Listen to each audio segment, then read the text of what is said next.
Hello, sleepy soul. The night is quiet, the world is asleep, and something is waiting in the dark. Before we begin, subscribe to the channel and write your country and current time in the comments. Now listen carefully. The first time I saw her, the city was shining like a wound. Rain moved down the apartment windows in thin, trembling lines, catching the neon from the pharmacy sign across the street. Red, blue, red again. My room pulsed with it like a slow heartbeat. I had been in that apartment for 19 days. 19 days since I moved to Ravenshore. 26 days since Mara told me I was impossible to love. I still heard her voice in small places. The sink, the hallway, the quiet second before sleep. She had a way of turning every weakness into evidence, every apology into a confession. By the end, I didn't know if I missed her or just missed having someone confirm I existed. So I downloaded the app. Not because I wanted love, because at night, the apartment got too quiet. The refrigerator hummed. Pipes clicked behind the walls. Music leaked through the floor from the old man downstairs, always soft jazz, always after midnight. Sometimes my phone buzzed and I grabbed it too quickly, hating myself before I even saw the screen. Her name was Lena. No last name. Her profile had 3 photos, all taken at night. Her face half lit by street lamps, cafe windows, rain-slicked glass. She was quiet-looking, pale, dark hair cut just below the jaw, eyes that didn't pose for the camera. Her bio said, "I'm better after midnight." I should have ignored it. Instead, I messaged her. She replied 7 minutes later. So am I. That was how it began. Not with thunder. Not with blood. Just 2 lonely people pretending loneliness was mystery. For the first week, we only texted after dark. She never sent voice notes. Never accepted video calls. When I asked if she wanted coffee, she said, "Only if the city is asleep." I thought she was strange. But strange felt safe then. Normal people asked questions I couldn't answer. Why did you move here? Why don't you talk to your family much? Why do you look over your shoulder when someone raises their voice? Lena didn't ask. She noticed. "You apologize before you say what you want," she wrote one night.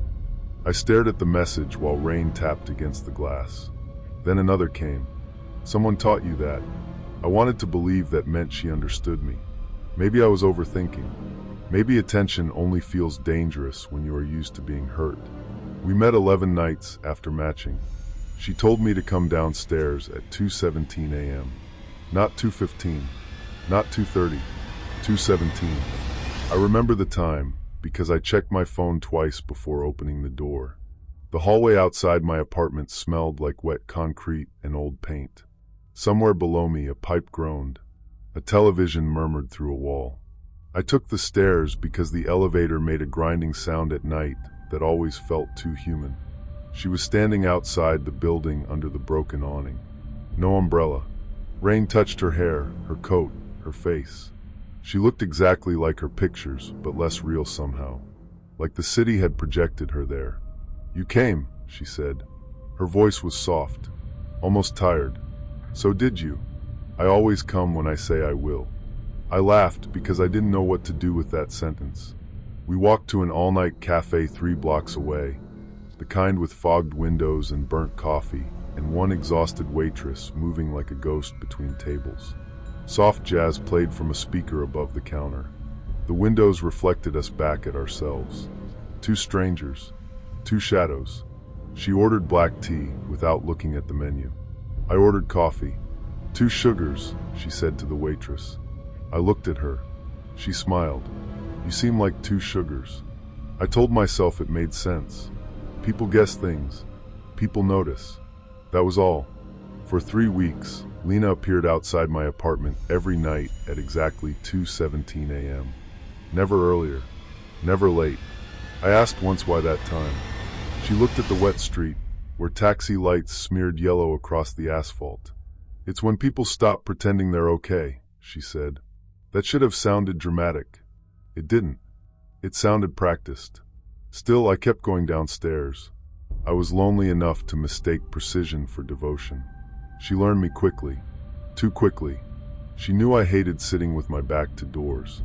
She knew I kept my keys in my left coat pocket. She knew I bought the same cheap laundry detergent every Sunday from the corner shop. She knew I listened to old jazz when I couldn't sleep, even though I had never told her that. One night, while we sat in the cafe, she hummed along to the song playing overhead. It was I Remember April. My mother used to play it when I was small. I hadn't heard it in years. You know this? I asked. My mother liked it. So did mine. I know. The spoon stopped in my hand. Lena looked up from her tea. You told me, she said. I searched my memory. Had I? Maybe I had. Maybe loneliness had made me careless. I wanted to believe it. The first real wrong thing happened on a Thursday. My phone buzzed at 2:16 a.m., 1 minute before she usually appeared. A voice note. From Lena. 7 seconds. I played it. At first, there was only breathing. Then my own voice whispered through the speaker. Don't tell Hannah. I froze. Hannah was my younger sister. I hadn't said her name to Lena. Not once. The message vanished before I could replay it. I sat on the edge of the bed, phone in my hand, while the refrigerator hummed and rain scratched the window. At 2:17, 3 soft knocks came from downstairs. Not the door, the building intercom. Buzz, buzz, buzz. I didn't move. My phone lit up. You're awake. I stared at the words until they blurred. Then another message came. You always are. I blocked her. I wish I could say that ended it.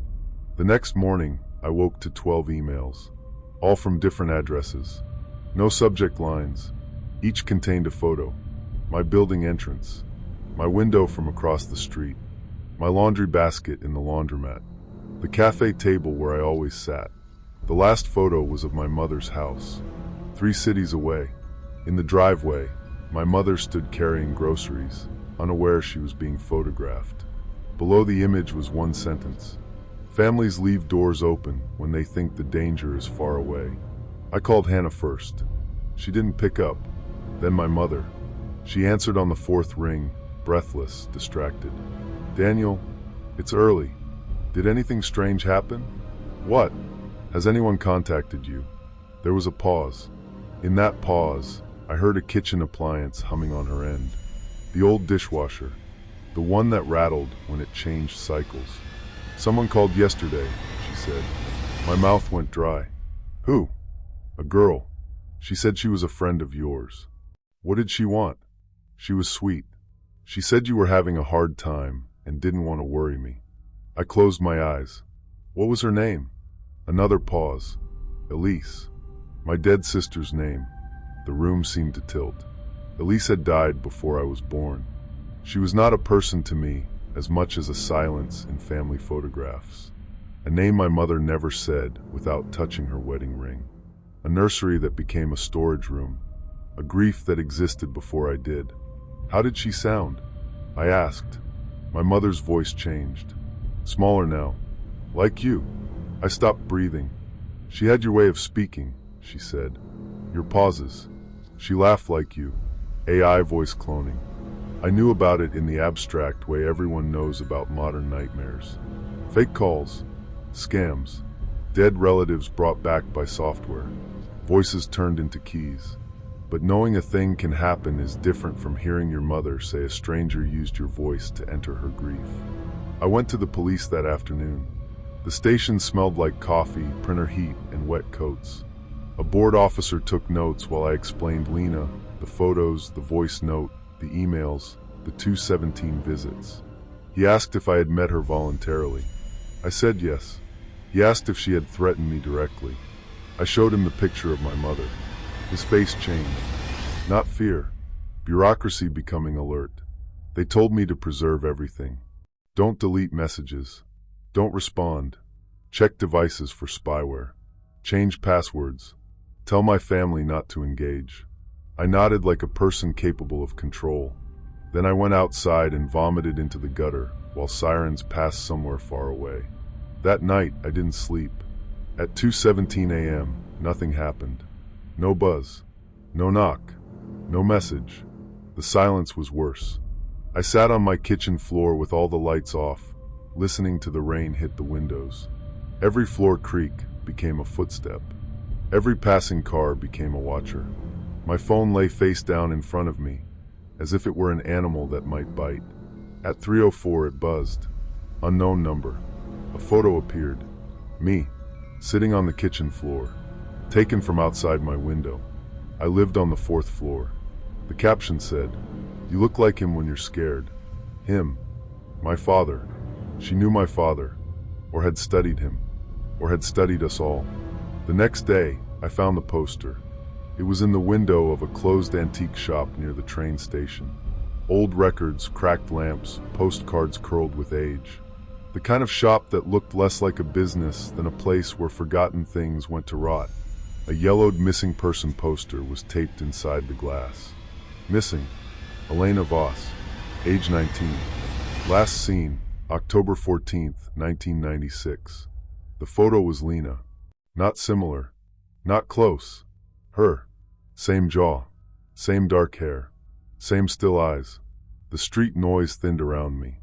Cars passed. Rainwater ran along the curb. Somewhere behind me, a man laughed into his phone. I pressed my hand against the glass. 30 years. I told myself it had to be a coincidence. A relative. A look-alike. A trick of old paper and bad light. Then my phone buzzed. She was prettier than me, wasn't she? I turned around. Across the street, beneath the green neon of a pharmacy sign, Lena stood under a black umbrella. For the first time, I saw her in daylight, or what passed for daylight in Ravensshore. Gray rain, morning fog, city exhaust. She smiled without warmth. I stepped off the curb before thinking. A horn screamed. Tires hissed. Someone shouted. By the time I reached the other side, she was gone. Only the umbrella remained, folded neatly against a trash can. Inside it was a small recorder. When I pressed play, my mother's voice came out. Not a call, not a recording I recognized. A private memory. "Danny boy, don't hide in there. Come out for cake." My 5th birthday. A VHS tape we had in a box somewhere. A tape I had not digitized. A tape that lived in my mother's attic. I called Hannah again. This time she answered. "Daniel," she said, "why is Mom crying?" The police found the first device 2 days later. A tracker under my car. Then spyware on my laptop. Then a hidden camera in the smoke detector outside my apartment door, attached with cheap adhesive and painted to match the plastic. The detective's name was Albright. She had tired eyes and a calm voice. "She's not improvising," Albright said. "This is organized." She laid printed screenshots across the interview table. Fake dating profile. Burner numbers. Spoofed email accounts. A private folder taken from my cloud storage. Photos from my mother's social media. Hannah's old graduation posts. My father's obituary. My family tree. My childhood address. "This person didn't meet you 3 weeks ago," Albright said. I looked at the papers. My own life, flattened into evidence. "How long?" "Months," she said. "Maybe longer." Then she showed me 3 other men. Different cities. Different names. Same woman. Except she wasn't always Lena. Sometimes she was Claire. Sometimes Noelle. Sometimes Eve. In each case, she approached lonely men. Men after divorces. Breakups. Relocations. Men whose families had old wounds. Dead siblings. Estranged mothers. Missing daughters. Buried scandals. She did not want money. She wanted access. She entered through grief. In one case, she convinced an elderly mother that she was the daughter who had run away 30 years earlier. In another, she impersonated a man's sister online for 6 months. In mine, she had chosen Elise. My family's absence. My mother's locked room. The detective tapped the missing person poster. "This was never real," she said. "What?" "Elena Voss doesn't exist. The poster is fabricated, artificially aged, printed recently. The face is generated from her own altered images and old missing person databases. She planted it where you'd find it." I felt stupid, then relieved, then violated in a deeper way. She wanted me to think she was impossible. "She wanted you destabilized," Albright said. People are easier to control when they stop trusting reality. That sentence stayed with me. People are easier to control when they stop trusting reality. We set the trap at my mother's house. I hated that phrase, trap, as if my mother's grief were bait. But Lena had already contacted her again. Another call, another voice. This time not mine. A young woman crying softly. "Mom," the voice said. "I'm sorry I took so long. My mother almost broke." I heard the recording later and had to leave the room. Not because it sounded real, because it knew exactly where to press. The plan was simple. My mother would reply to the email Lena had provided. She would say she wanted to meet. She would say Daniel didn't understand. She would say a mother knows. I stood in the next room while she typed it. Her hands shook. Rain hit the kitchen windows. The dishwasher hummed. A clock ticked over the stove with obscene patience. At 2:17 a.m., the back porch light flickered on. A figure stood beyond the glass. Dark coat, wet hair, no umbrella. My mother made a sound I had never heard before. Not fear, recognition fighting reason. Lena lifted one hand and placed it on the glass, like she belonged outside our kitchen, like she had been waiting 30 years to come home. The police moved too early or exactly in time. I still don't know. The side gate opened. Footsteps rushed over wet concrete. A voice shouted, "Police. Don't move." Lena did not run. She looked past everyone. At me. Through the rain-streaked glass, her face seemed calm, almost tender. I opened the back door before anyone could stop me. Cold air entered the house. Rain smell. Mud. Night. "Why?" I asked. She tilted her head. For once, she seemed disappointed. "Because you all had room," she said. "That's not an answer." "It is." Her voice stayed soft. "Some families carry empty chairs forever. They polish them, worship them, protect them more than the living." My mother sobbed behind me. Lena's eyes moved toward her. I could have been kind to her. "You tortured her." "I listened to her," Lena said. "You abandoned her." The words hit with surgical precision. That was her gift. Not madness. Accuracy without mercy. She knew where shame lived. Albright stepped between us. Lena was handcuffed under the porch light while rain darkened her coat. She looked smaller then. Not supernatural. Not timeless.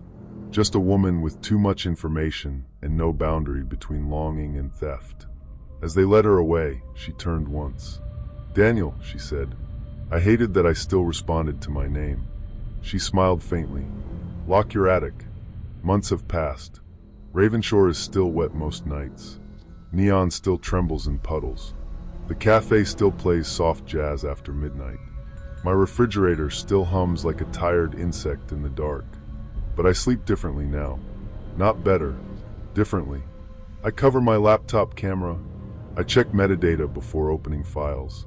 I keep my phone out of the bedroom. I taught my mother about voice cloning, privacy settings, recovery codes, and the cruelty of people who call obsession love. Sometimes she still gets quiet at dinner. Sometimes I see her looking at the hallway as if a daughter might step out of it. That is the worst thing Lena stole. Not safety. Not privacy. Possibility. She made hope feel dangerous. I deleted the dating apps. Then downloaded them again. Then deleted them for good. Healing is not a clean line. It is a room you keep entering, forgetting something awful happened there, then remembering all at once. I still think about Lena standing outside my building at 2:17 a.m. How comfort can arrive dressed as attention. How intimacy can be counterfeited with enough data. How a stranger can learn your coffee order, your mother's song, your childhood nickname, and still know nothing sacred about you. We think privacy is about secrets. It isn't. Privacy is the border around the self, the thin locked door between being known and being owned. And once someone teaches you how easily that door can be copied, picked, guessed, or opened with your own voice, you never hear a late night buzz the same way again. Story 2. The rain started the night I met Mara. Not dramatic rain. Not the kind that cleanses anything. Just thin city rain, cold and constant, tapping the cafe windows like fingernails. Outside, neon signs bled into the pavement. Red, blue, violet. Every passing taxi dragged color through the puddles, then broke it apart. I had moved to the city 3 months after my divorce. I told people it was for work. That was partly true. Mostly, I wanted to become someone my ex-wife had never touched. Someone with new walls, new streets, new grocery stores, new silence. My apartment was on the 6th floor of an old building above a closed tailor shop and a Korean cafe that played soft jazz until midnight. The elevator smelled like wet coats and old metal. The hallway lights flickered when it rained. Every night, the radiator clicked like something trying to speak. I was 34, newly alone, and still apologizing to empty rooms. Mara found me on a dating app. Her first message was simple. "You look like someone who listens before he answers." I stared at it for a long time. Nobody had said anything gentle to me in months. Her profile was quiet. No bikini photos. No inspirational quotes. Just dim cafe pictures, city streets, a book held open against her knee. She had dark hair, tired eyes, and the kind of smile that looked like it had survived something. We met at St. June, a narrow cafe near the tram line. She arrived 10 minutes early. That mattered to me, though I did not know why. She wore a gray coat and smelled faintly of rain and orange peel. She asked about my day before she asked what I did for work. She listened in a way that made me uncomfortable at first. Too still, too focused, like she was memorizing my pauses. "You don't like being watched," she said, stirring her coffee. I laughed, because it sounded accurate enough to be harmless. Who does? People who were loved properly. I looked at her then. The jazz from the speakers softened. Rain scratched down the glass. Behind her, the window reflected both of us, pale and doubled, floating over the street. She smiled. I wanted to believe it. That became the first mistake. Mara came into my life quietly. She did not rush me. She did not push for labels. She brought soup when I had the flu and left it outside my door because I said I didn't want anyone to see me sick. She remembered that I hated voicemail. She learned how I took my coffee. She knew I slept with the bathroom light on, though I never remembered telling her. When I asked, she touched my wrist. "You mentioned it." Maybe I had. Trauma makes memory unreliable.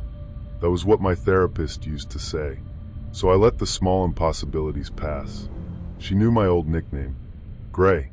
Only my ex-wife had called me that, usually when she wanted to make me feel smaller. Mara said she had seen it on an old tagged photo. I searched later. There was no old tagged photo. Still, I told myself it made sense. People overshare online. Data leaks. Mutual acquaintances. Algorithms. Modern life had turned privacy into a decorative idea. The first time I noticed her reflection, she was brushing her hair in my bedroom mirror.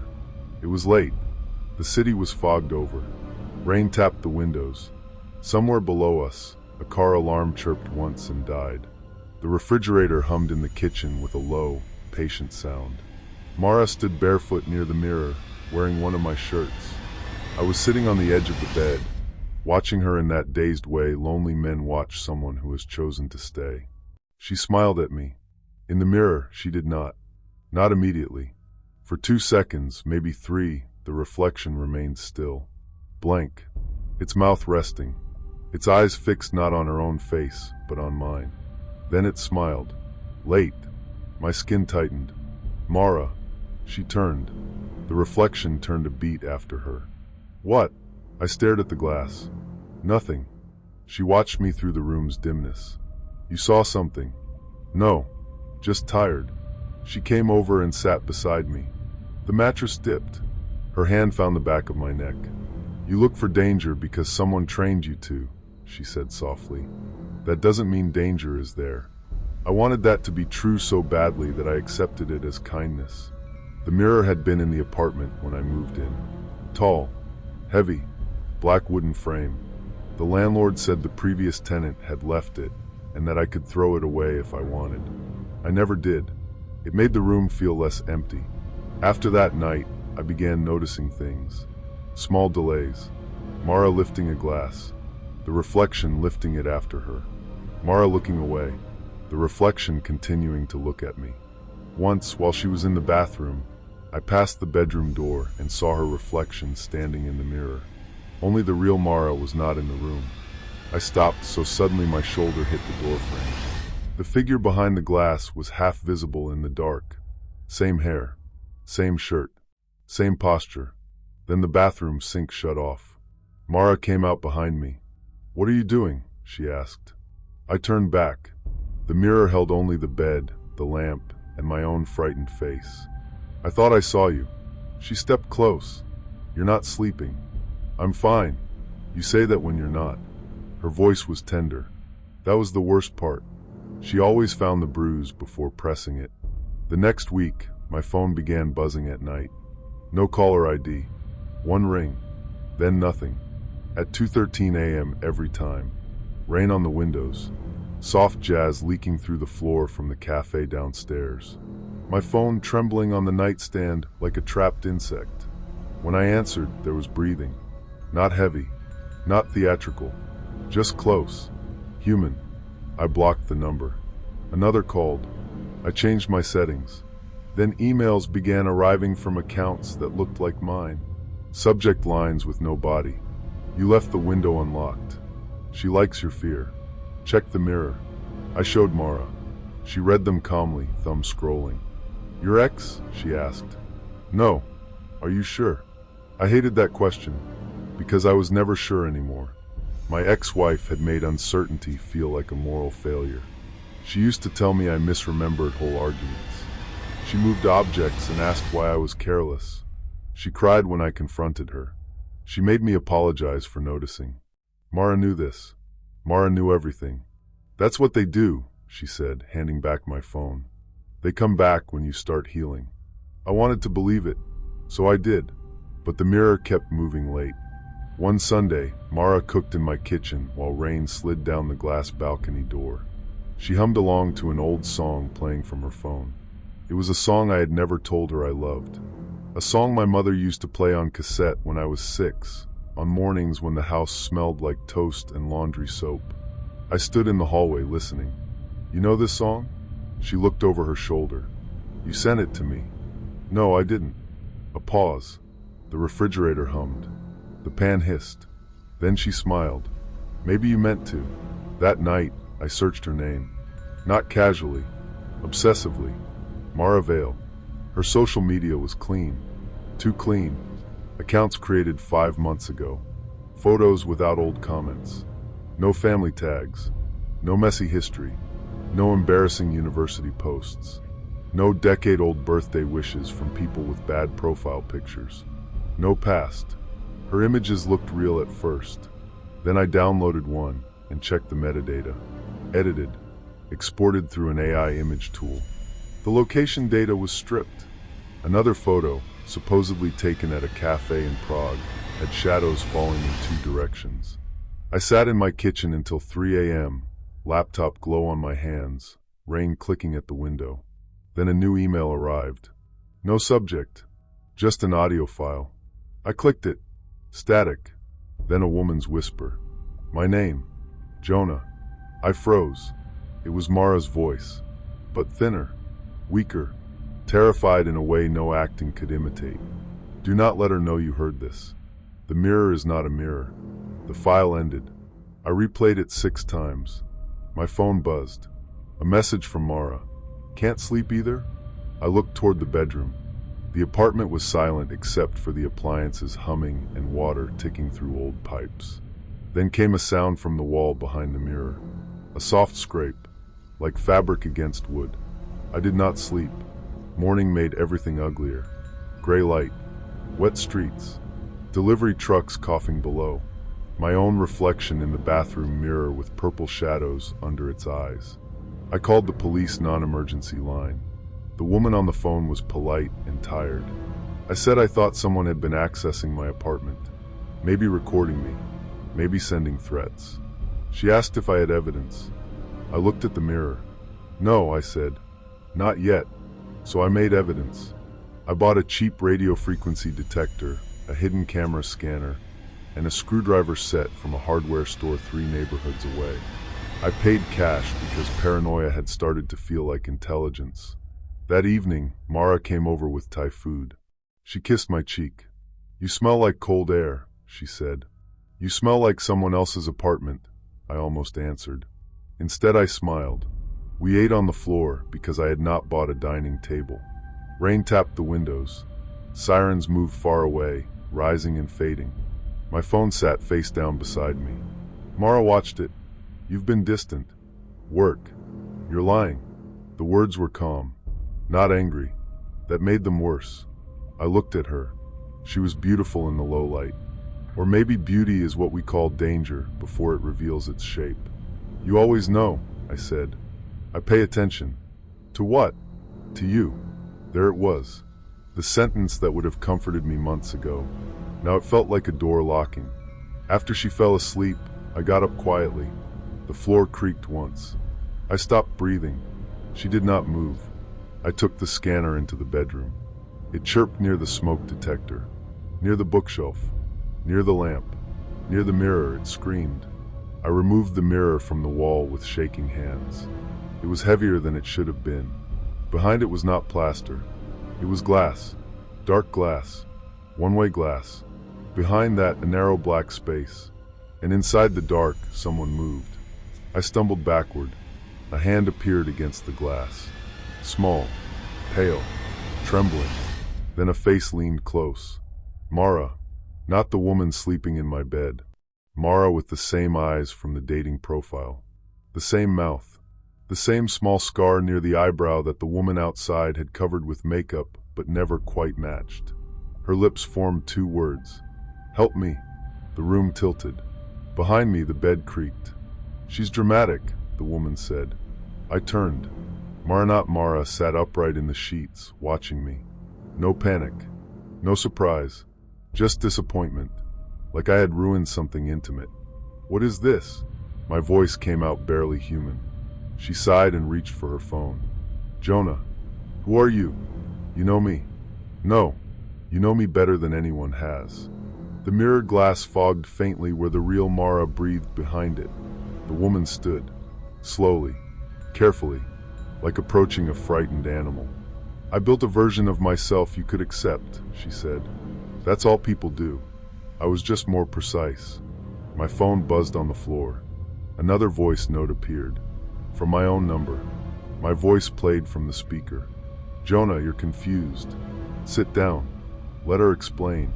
My blood went cold. AI voice. My cadence. My tired vowels. My little pauses. She smiled sadly. "You record so much without knowing. Work calls. Instagram stories. Old podcasts. Voice notes to your therapist you backed up to the cloud. It only takes a few minutes of clean audio now." I grabbed my phone. She moved faster. Not violently. Efficiently. She stepped between me and the door. "You don't have to make this ugly," she said. The real Mara tapped behind the glass. 3 times. Then 3 again. A signal.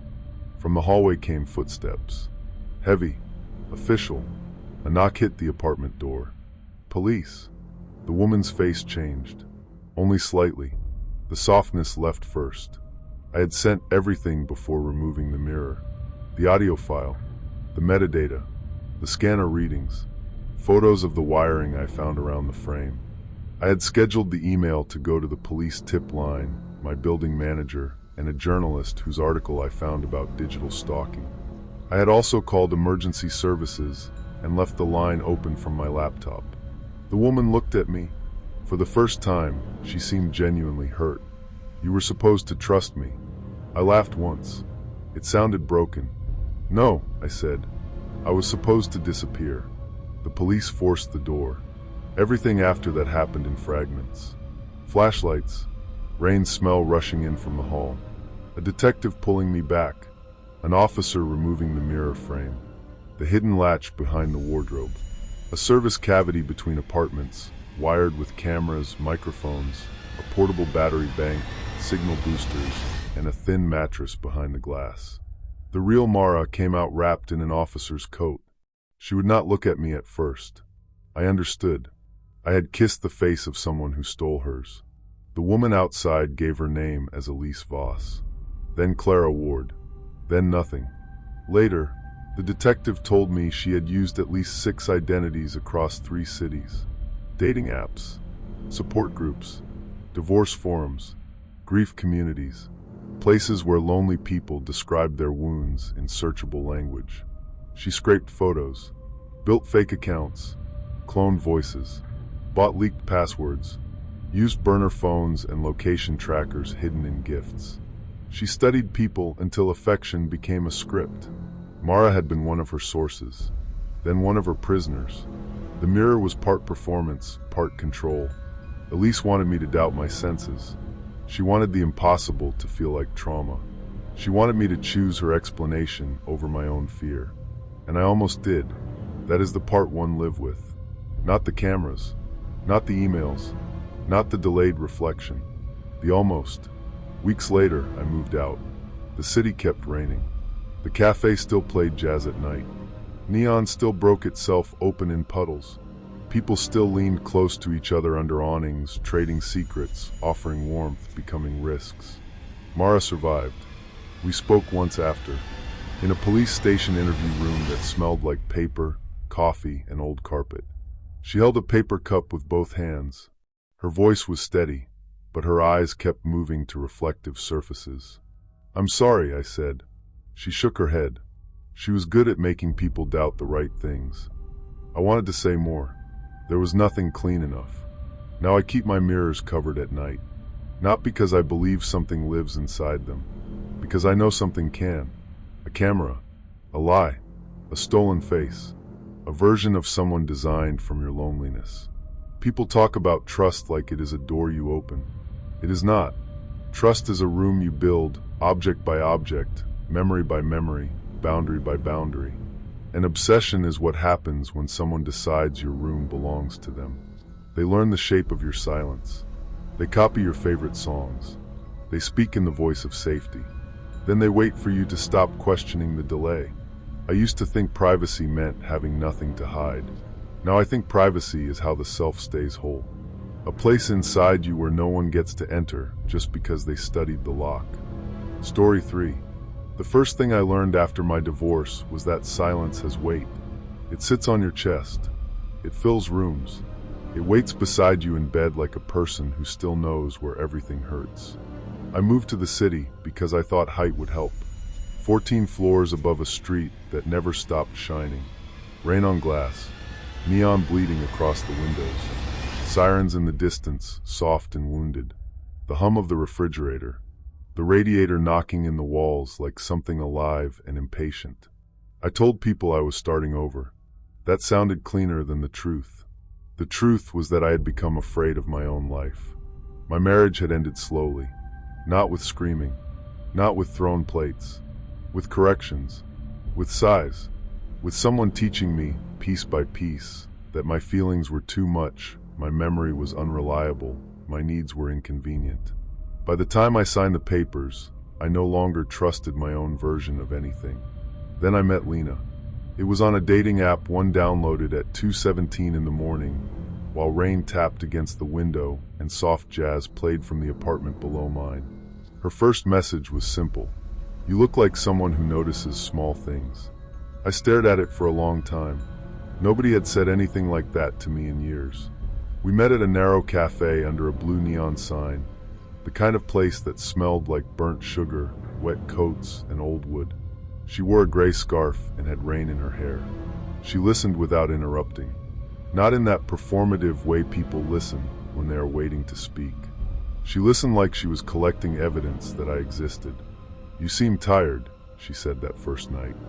I laughed because it was easier than answering. She smiled gently. "Not sleepy tired, soul tired." I should have been careful with a sentence like that.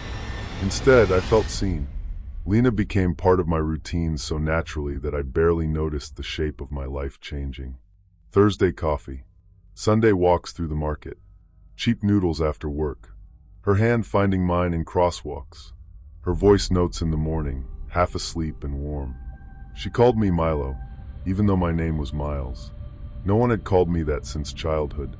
When I asked how she'd come up with it, she blinked once and said, You just feel like a Milo. I wanted to believe it, so I did. The night she lost her phone, the rain had turned the city into a mirror.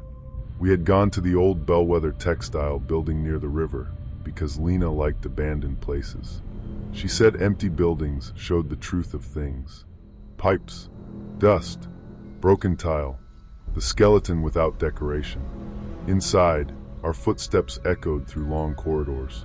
Water dripped somewhere in the dark. Wind moved through cracked windows with a low, almost human sound. "Don't go too far," I said. She turned, smiling through the beam of her flashlight. "You worry like someone who has already lost too much." That was another thing about Lena. She could make tenderness feel like diagnosis. We climbed 3 floors. The place smelled of rust and wet plaster. Graffiti covered the walls. Distant traffic hissed beyond the broken windows. Then somewhere on the 4th floor, her phone slipped. I heard it hit metal. Then another sound. A long slide. A small crack. "Damn," she whispered. We searched for 20 minutes, crouching under beams and sweeping flashlight light across the floor. Nothing. No glow. No vibration. No sound. "Maybe it fell through," I said. She stood very still. For a second, her face looked wrong. Not frightened, recognizing. Then she smiled too quickly. "It's fine. It was dying anyway." On the walk back, she held my hand tighter than usual. At my building, she kissed me under the awning while rain hammered the street and taxis smeared yellow light across the pavement. "I'll come by tomorrow," she said. "How? You don't have your phone." "I know where you live." She said it softly, playfully. Still, something moved under my skin. That night, at 1:03 a.m., my phone buzzed. I was half asleep, apartment dark except for the thin blue glow from the microwave clock. A text from Lena, from the phone we had lost. "I'm sorry about tonight." I sat up slowly. The refrigerator hummed. Outside, rain tapped the window like fingernails. I typed, "Did you find your phone?" 3 dots appeared, then vanished, then appeared again. "I miss your kitchen light." I looked toward the kitchen. The small lamp above the sink was on. I always left it on. I had never told her why. It made the apartment feel less empty. My mouth went dry. "Where are you?" I wrote. No reply. In the morning, Lena knocked at my door. 3 soft knocks. Normal. She stood in the hallway holding coffee and wearing the same gray scarf. Her hair was damp from mist. She looked tired, but she smiled when she saw me. "You okay?" she asked. I held up my phone. "You texted me last night."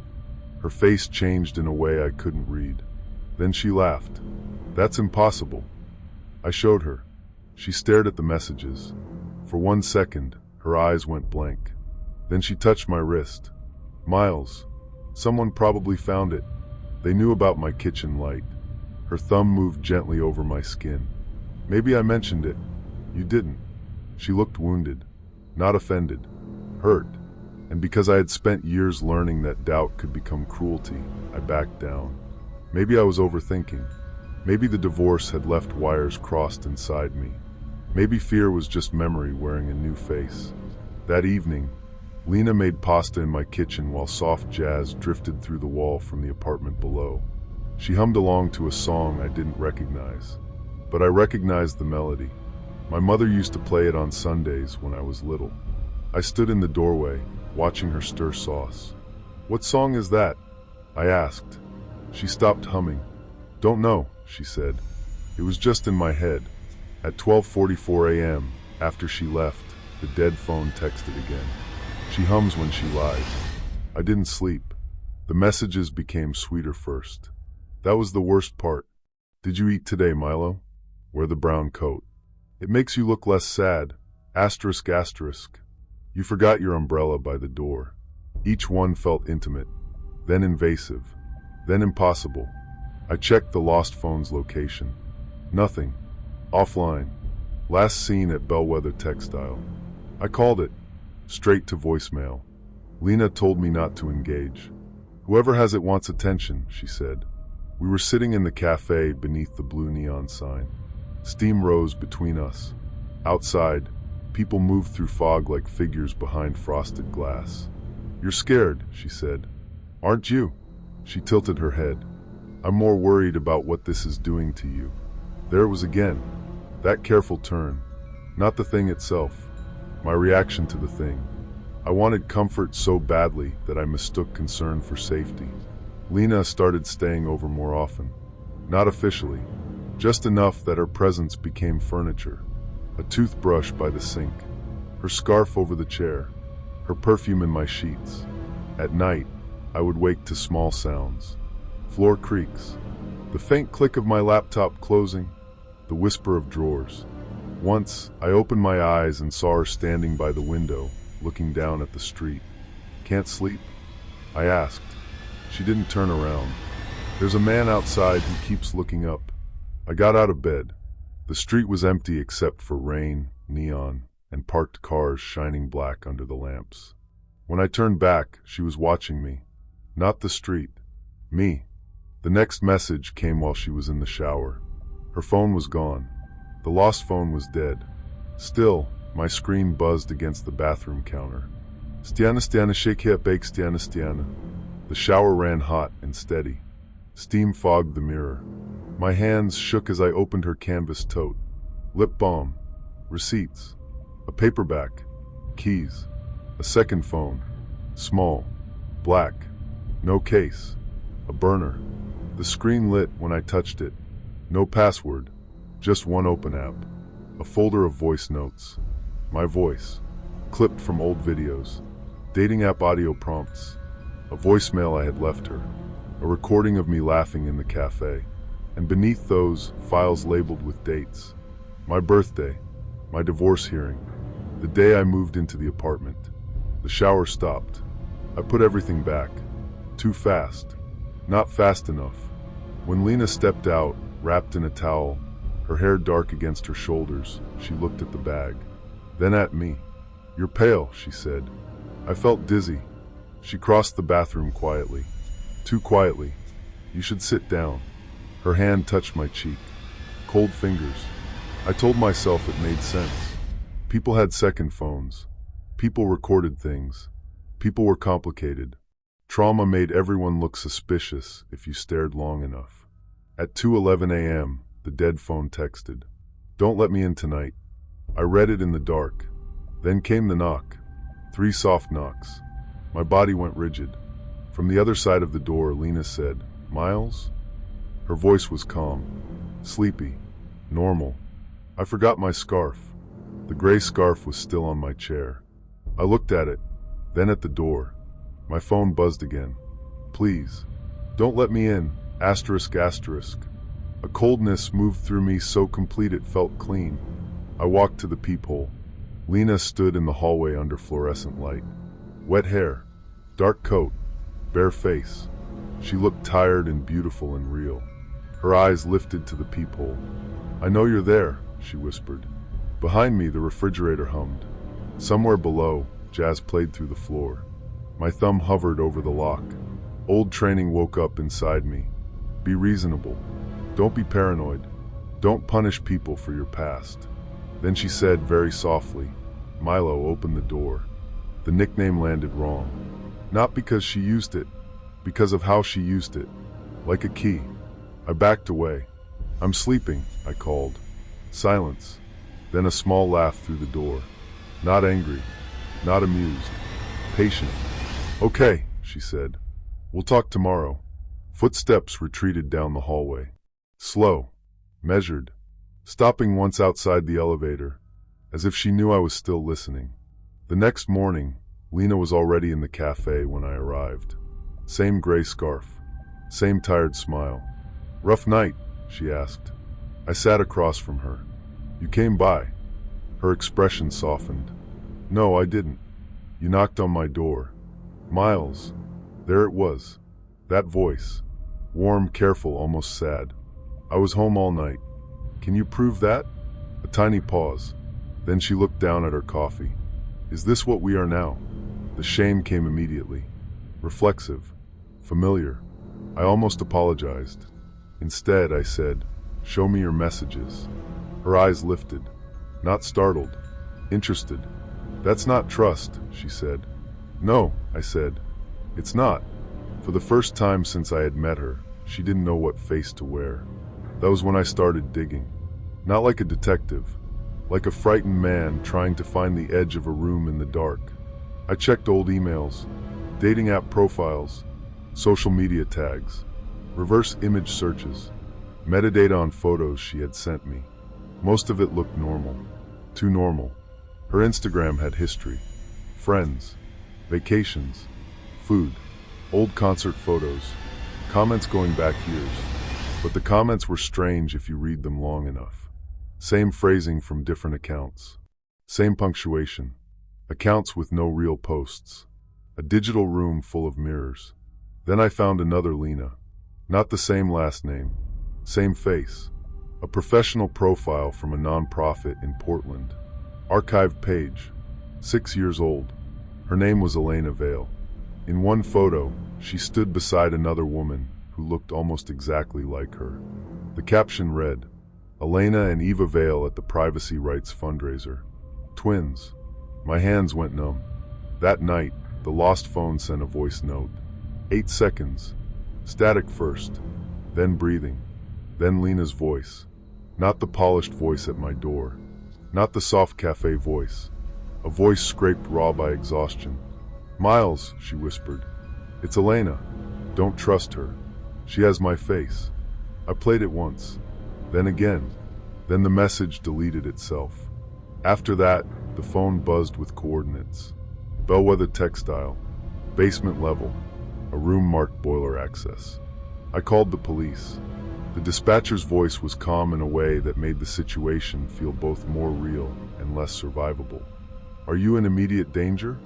I looked at my door, at the gray scarf hanging over the chair, at the kitchen light still burning.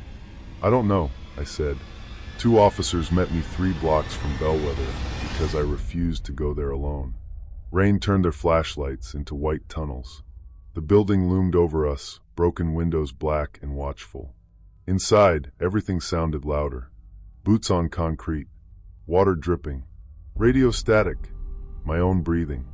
We found the basement door chained from the outside. Behind it, someone knocked once. Not hard, not desperate, weak, human. The officers cut the chain. Elena was inside, the real Elena. Not tied up, not theatrically trapped, just locked in a maintenance room with a cracked plastic water jug, a dead flashlight, and an old phone wired to a portable battery. Her face was thinner than it should have been. Her lips were cracked. Her eyes found mine. Miles, she said, and I knew, not because of her face, because she didn't ask me to believe her. She looked ashamed that I had been pulled into her nightmare. Eva was arrested 12 minutes later outside my apartment. She had been waiting in the lobby with 2 coffees. One black, one with oat milk and cinnamon. My order. Police found the burner phone in her coat, along with copies of my building key, screenshots of my calendar, archived dating app conversations, cloned voice samples, GPS tags hidden in small objects, and a folder labeled with my name. There were other folders too. Other men, other cities, other lives she had entered softly, carefully, like weather through a crack in the wall. Eva had built herself out of stolen intimacy. She had studied Elena first. Her twin, her habits, her voice, her private history. Then she used Elena's accounts, photos, and language to become her wherever it suited her. Elena had tried to disappear from her years ago. Changed cities, changed jobs, stopped posting. But obsession is patient when it has Wi-Fi. Eva found her again through me. Through a tagged cafe photo. Through a reflection in a window. Through the small, careless metadata of ordinary life. The police report called it unlawful confinement, identity fraud, cyberstalking, coercive control. Language with clean edges. Nothing in it described the feeling of realizing someone had walked through your loneliness wearing another person's face. Elena recovered slowly. We both did. Not together exactly. Something had broken in the space where trust might have grown. Not because she had lied. Not because I had doubted. Because we had met inside a trap someone else designed. For weeks after, I heard phantom knocks. 3 soft taps, sometimes from pipes, sometimes from neighbors, sometimes from memory. My phone buzzing on the table could still turn my stomach cold. Reflections in cafe windows made me look twice. Jazz through walls made me feel watched. Rain on glass sounded like someone trying to get in. Elena and I met once more months later, at the same cafe under the blue neon sign. She looked healthier, sad but present. "I should have told you about Eva," she said. I watched rain slide down the window behind her. "I should have trusted the fear sooner." She shook her head. "Fear isn't always truth." "No," I said, "but sometimes it's the part of you still trying to live." She smiled at that, a small smile, a real one. We didn't kiss goodbye. We didn't promise anything. We just stood under the awning while the city blurred around us, wet and bright and unknowable. After she left, I walked home through cold streets shining with neon. My apartment was quiet when I entered. The refrigerator hummed. The radiator clicked. The kitchen light glowed above the sink. For the first time, I turned it off. Darkness filled the room, but it didn't feel empty. It felt honest. I used to think trust meant opening the door when someone said your name gently. I know better now. Trust is not the absence of locks. It is knowing who has earned a key. And privacy is not secrecy. It is the border around the self. The line that says, "This is mine," my memory, my fear, my history, my name. Obsession hates that line. It studies it, flatters it, steps over it softly, calls invasion love, calls control devotion, calls surveillance care. But love does not need to become you to keep you. Love does not steal your voice. Love does not knock in the middle of the night and ask you to ignore the warning in your hand. Sometimes the most terrifying thing in the world is not a stranger in the dark. It is someone who knows exactly how you want to be loved, and uses that knowledge to get inside. Story 4. The first time I saw Lena, it was raining hard enough to make the city look unfinished. Neon bled across the pavement outside the train station. Red, blue, pharmacy green. Every color stretched thin in the puddles, trembling whenever a bus hissed past. I had been living in that city for 6 weeks, long enough to know which streets smelled like wet concrete and which cafes stayed open after midnight, but not long enough for anything to feel like mine. I had moved there after the breakup. That was the clean version, the version people accepted. The truth was that I had moved because I had stopped recognizing myself in my old apartment. In every room, there had been a memory of her voice telling me what I had forgotten, what I had ruined, what I was too sensitive to understand. By the end, I apologized for things I had only thought about. I apologized for my tone, my breathing, my silence. So I left. A small student apartment, 3rd floor, one window facing an alley, a refrigerator that hummed like it was nervous, pipes knocking inside the walls at night, a mattress on the floor because I had not yet trusted the city enough to buy furniture. I told myself I was rebuilding. Mostly, I was just becoming quiet. I met Lena on a dating app called Haven. Her profile was simple. No bikini pictures, no quotes from dead writers.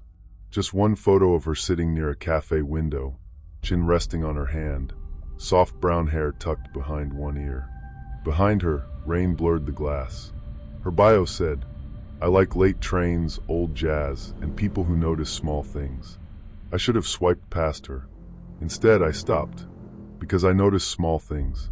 That was what people like me did after emotional damage. We became experts in changes of temperature, pauses between words, doors closing too gently, a person's expression before they remembered to smile. Her first message came at 11:17 p.m. "You seem like someone who drinks coffee too late and regrets it." I stared at the screen while rain tapped against my window. The fridge hummed. Somewhere above me, a chair scraped the floor. I typed back, "That's disturbingly accurate." She replied, "Asterisk not disturbing. Just visible, asterisk." That word stayed with me. Visible. I had not felt visible in a long time. We met 2 nights later at a cafe near campus. The kind of place that played soft jazz and served coffee in cups too small to justify the price. Outside, fog moved low between parked cars. Inside, everything smelled like cinnamon, steam, and wet wool. Lena was already there. She looked up as if she had known the exact second I would enter.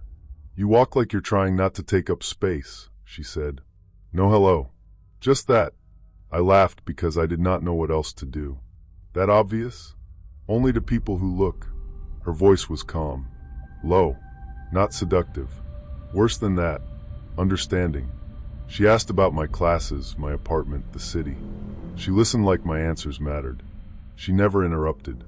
Never rushed to fix anything.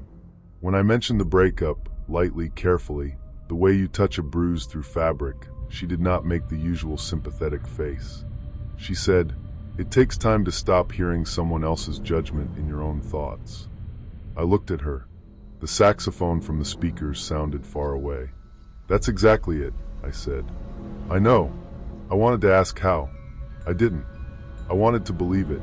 After that night, Lena became part of my routine so easily it embarrassed me. Morning texts, voice notes before class, pictures of rain on windows. She remembered how I took my coffee. She knew I hated crowded elevators. She sent me a song my mother used to play when I was little, a soft old jazz track I had not heard in years. "This feels like you," she wrote. I stared at the title until my throat tightened. I had never told her about that song. I told myself maybe I had posted it somewhere years ago. Maybe it was on an old playlist. Maybe the algorithm had made me predictable. Maybe I was overthinking. The first strange thing happened on a Thursday. I brought Lena to campus. It had been her idea. "I want to see where you disappeared during the day," she said. We met outside the library. Rain drifted in silver lines under the streetlights, even though it was only 4 in the afternoon. She wore a dark coat and carried a black umbrella, the kind that made her face look paler beneath it.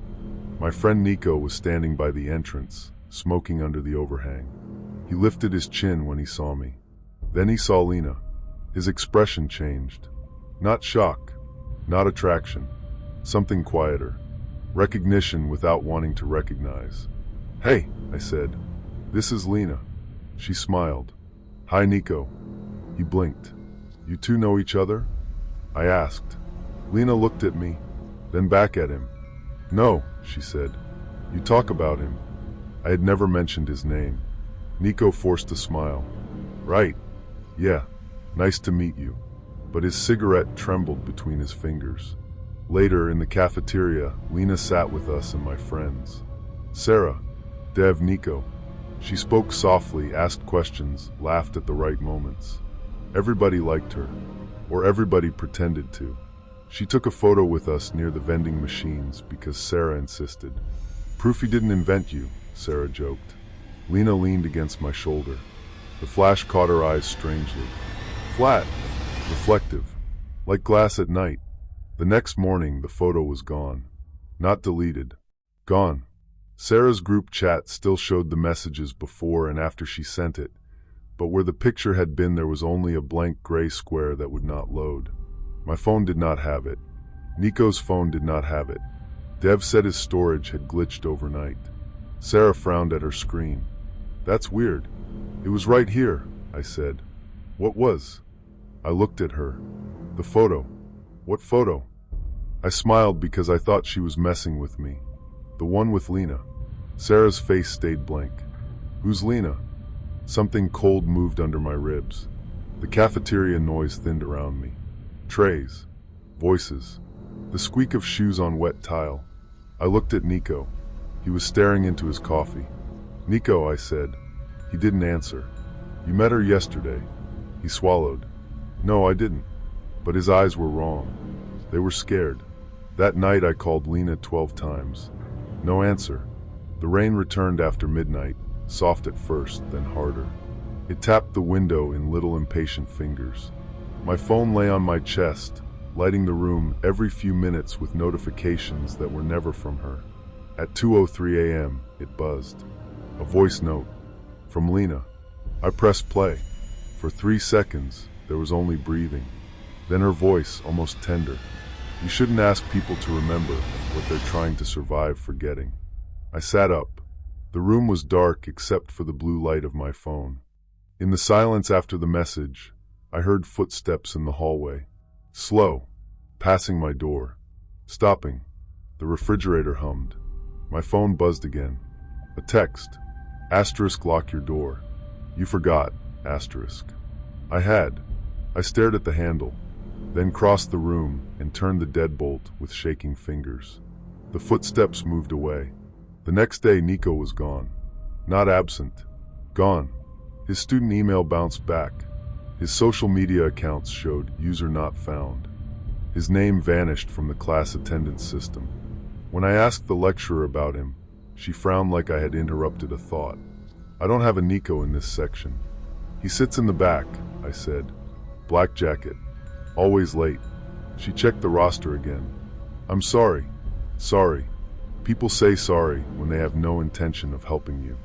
I went to his apartment building after class. His name was missing from the intercom directory. His roommate, a pale engineering student named Ilya, opened the door and looked at me like I was a stranger selling religion.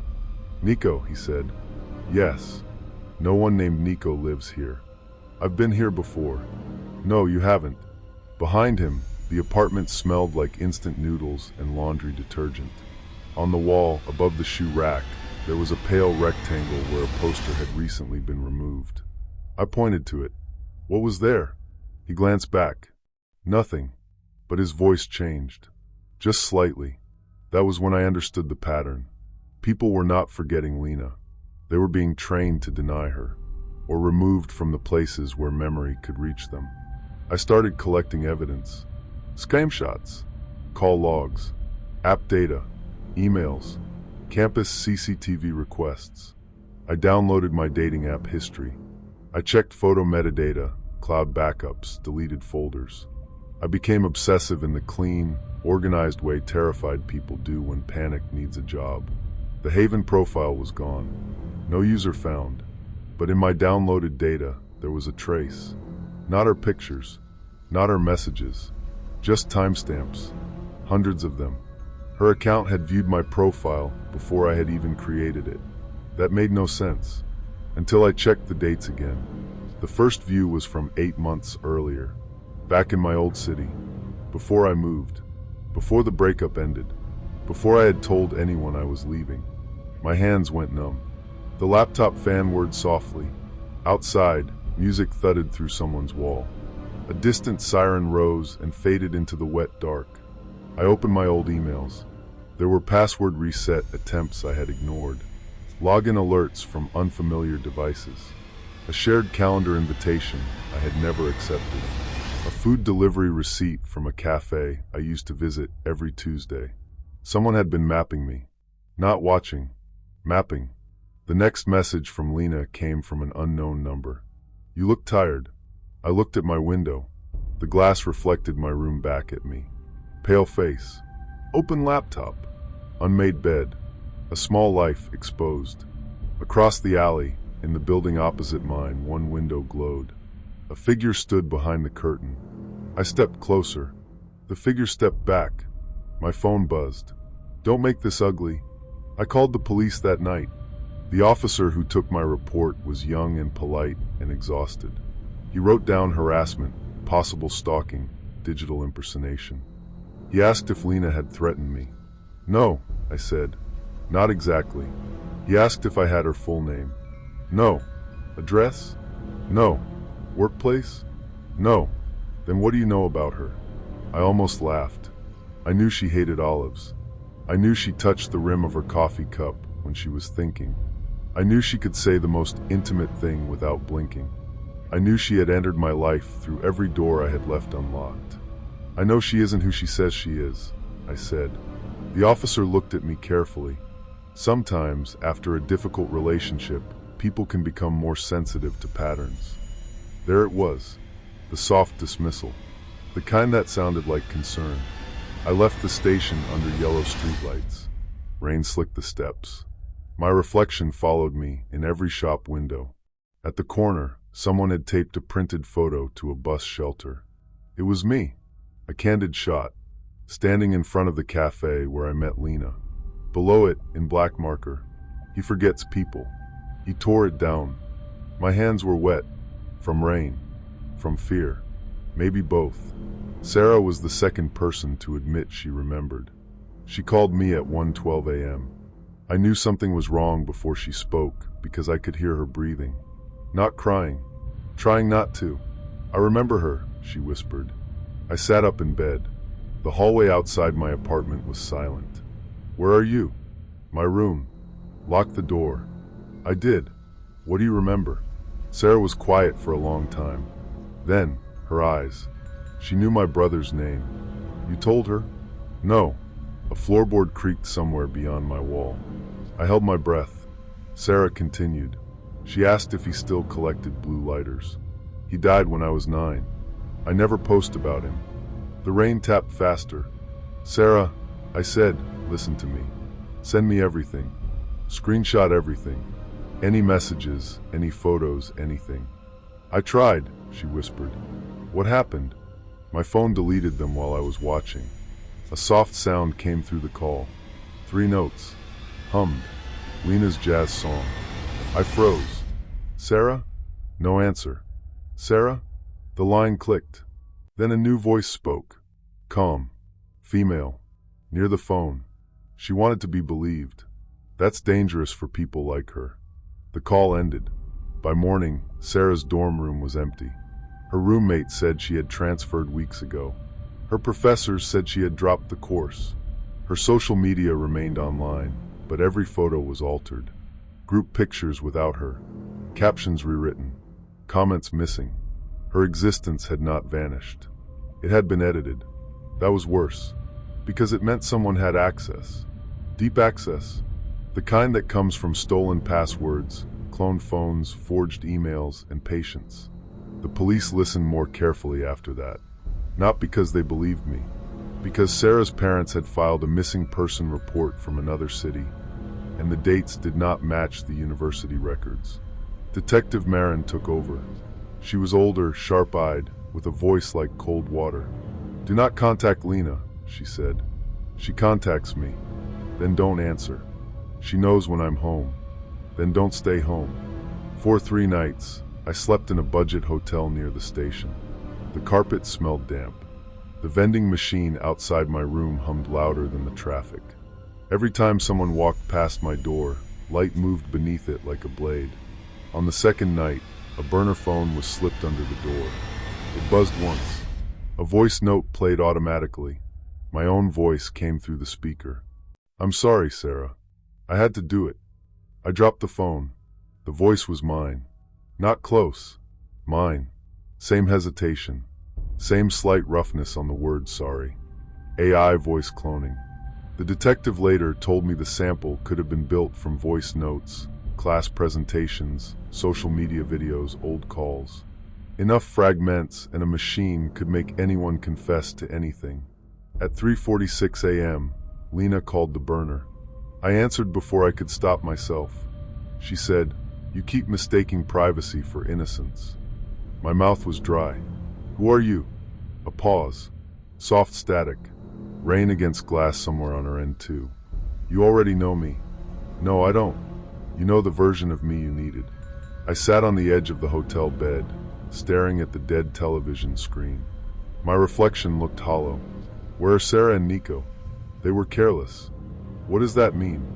It means memory is a liability when people don't know how to protect it. Her tone was almost sad. "Almost. You're hurting them. I'm preserving the structure." "What structure?" "The one where you get to be clean." I went still. The room seemed to tilt. "What did you say?" "You left your old life and called it healing. But healing is just rebranding if nobody checks the archive." My chest tightened. Only one person used to speak like that. Not the words. The rhythm. Clinical. Precise. Loving the knife because it looked like a scalpel. My ex. Mira. But Lena was not Mira. Lena's face was different. Her voice was different. Her body, her laugh, her pauses. The detective found the connection the next afternoon. Lena's photos were AI composites, built from real women. Different eyes, Different jawline, different skin texture. Good enough for a dating app. Good enough in a dim cafe, but imperfect under forensic analysis. The cafe footage showed me sitting across from someone. A woman in a dark coat, her face angled away from every camera. Always. The phone used to message me had been bought with cash. The dating account routed through stolen identities. The emails came through compromised student accounts. My calendar had been scraped through an old shared link from my previous relationship. Then came the name, Mira Vale. My ex had not created Lena.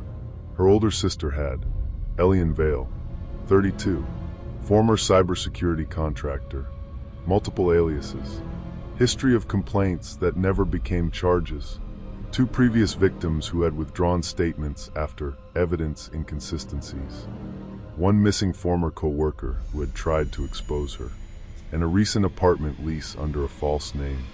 Across the alley from mine, the police raided it at dawn. I watched from inside an unmarked car as officers entered the building opposite mine. The city was blue with morning fog. Rainwater dripped from fire escapes. Somewhere nearby, a delivery truck reversed with 3 soft beeps. They found monitors facing my window, printed schedules, photos of my campus routes, a drawer of burner phones, a folder labeled with my name. Inside were transcripts of my calls, password lists, draft messages in my writing style, fake emails prepared from my account, a timeline of my relationship with Mira, emotional pressure points highlighted in yellow, loneliness, guilt, fear of not being believed, need for gentleness. At the bottom of one page, Elian had written, "He responds best to being understood." They did not find Sarah or Nico there. They found proof they were alive. Nico had been lured out of the city with fake disciplinary charges and threats sent from accounts that appeared official. Sarah had been convinced she was under investigation for leaking private student data. Both had panicked. Both had gone underground, separately, believing contact would make things worse. Fear had done the vanishing. Elian had only built the doors. They arrested her 2 days later at a train station. I was there because the detective asked me to identify her from a distance. I stood behind glass in a security room, watching surveillance monitors flicker. She wore Lena's dark coat. No wig this time. No soft brown hair. Her real face was sharper, older, familiar in a way that made my stomach turn. Not because I had met her, because she looked like Mira around the eyes. She sat alone on a bench beneath a white fluorescent light while commuters passed around her. Everyone rushing, everyone carrying their private weather. When the officers approached, she did not run. She looked up at the nearest camera, at me. Even through the screen, I felt seen. She smiled once. Small, not cruel, worse, intimate. Later, during questioning, she said she had never meant to harm me. People like that always say harm as if it requires bruises. She said Mira had been destroyed by the breakup. She said I had rewritten the story to make myself the survivor. She said Lena was an experiment in accountability, a mirror, a lesson. People believe what comforts them, she told the detective. He believed her because she gave him a cleaner version of being known. The detective asked about Sarah and Nico. Elian said they were weak links. Calmly, like she was discussing a spreadsheet. The trial took months. By then, Sarah had come home. Nico too. Neither of them looked the same. Sarah cut her hair short and stopped using social media. Nico moved to another campus and never answered unknown numbers again. We met once at the same cafe where I had first met Lena. None of us sat near the window. Soft jazz played overhead. Rain scratched lightly at the glass. For a while nobody spoke. Then Sarah said, "I still remember her." Nico stared into his coffee. There was no her. "I know," Sarah said. "That's not the same thing." She was right. Memory does not care whether the person was real, only whether they changed you. Sometimes I still hear Lena's voice in my head, not as love, not as fear, as a warning.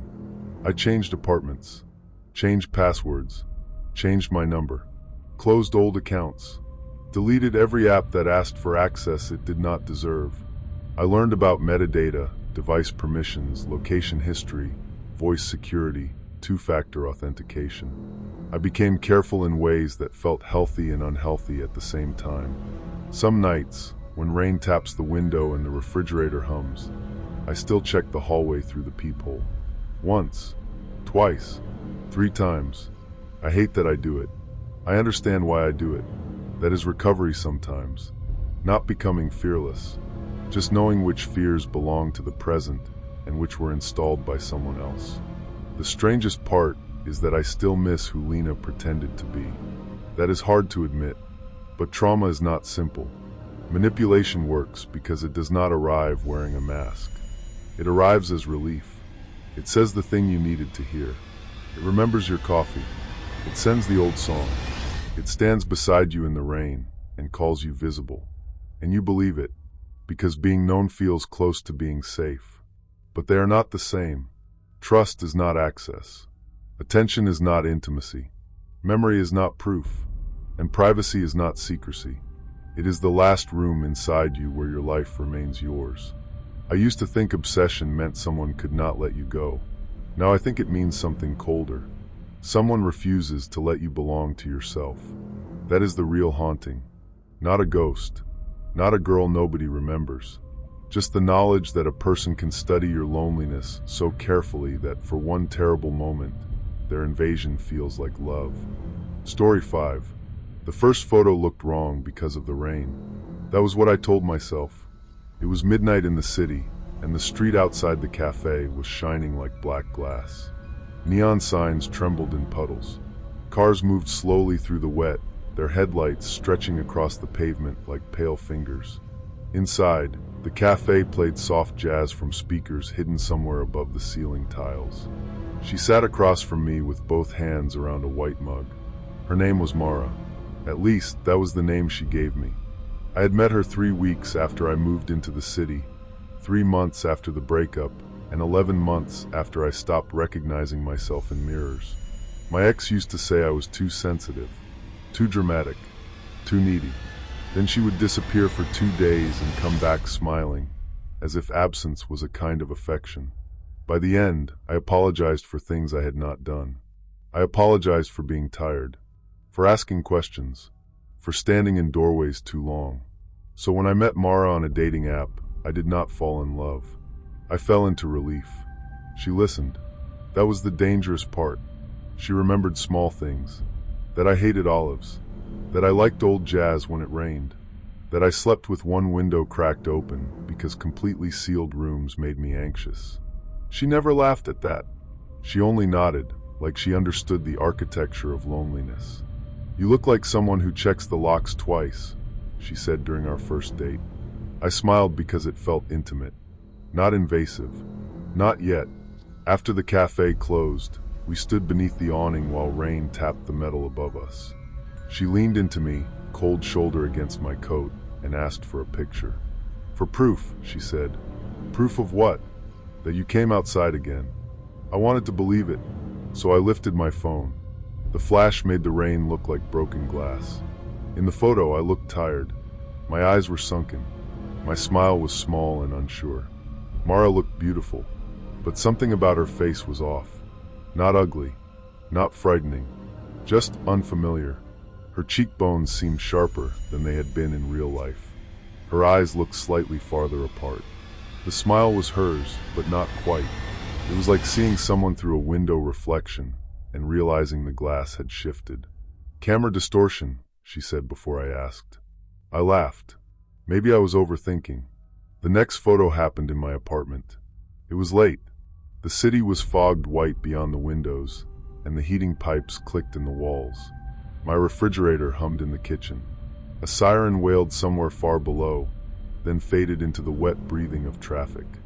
Mara stood barefoot beside my bookshelf, wearing one of my old sweaters. "You organize books by grief," she said. "What does that mean?" She ran one finger along the spines. "Breakup books here, childhood books there, books you bought to become someone else on this shelf." I should have asked how she knew. Instead, I smiled like she had performed a magic trick. She turned toward me. "Take another picture." In that one, her jaw looked softer. Her nose was thinner. Her eyebrows had a different shape. The woman in the photo looked like Mara's sister, maybe. A version of her remembered incorrectly. I zoomed in while she washed mugs in the sink. The faucet hissed. Ceramic clicked. Rain tapped lightly against the window. My phone buzzed in my hand. A message from Mara, even though she was 10 feet away. Don't look too closely. You'll ruin it. Asterisk asterisk. I looked up. She was still at the sink. Her phone was face down on the counter. You texted me? I asked. She turned off the water. No. I showed her the message. She tilted her head. That's strange. Her voice was calm. Too calm. Like she had already practiced finding things strange. Then she smiled. Maybe your ex still has access to your accounts. That sentence entered the room softly and changed the air. Because my ex had done things like that. Checked my location. Guessed passwords. Logged into my email. Read drafts I never sent. For months after I left, every notification felt like a hand closing around the back of my neck. Mara came to me and touched my wrist. I'm sorry, she said. I shouldn't have said that. But she had. And once she did, I needed her closer. That is how manipulation works sometimes. It does not push you away. It names the wound correctly, then stands beside it. Over the next month, Mara became routine. Tuesday nights at the ramen place under the red sign. Thursday coffee before my shift. Sunday walks through the park where fog gathered between bare trees and children's laughter sounded distant, like recordings from another life. She knew when to text. Not too much. Never desperate. Just enough to become part of the machinery of my day. Eat something. You forgot your umbrella. Blue sweater today. It makes you look less haunted. Asterisk asterisk. At first, I thought she was guessing. Then one morning, standing in my hallway with my keys in my hand, I looked down. Blue sweater. My phone buzzed. See? The hallway lights flickered. Somewhere behind a door, a baby cried. Pipes knocked above me. A neighbor's television murmured through plaster. I stared at the message until the screen dimmed. Then I told myself it made sense. Maybe I had posted a picture in it before. Maybe she remembered.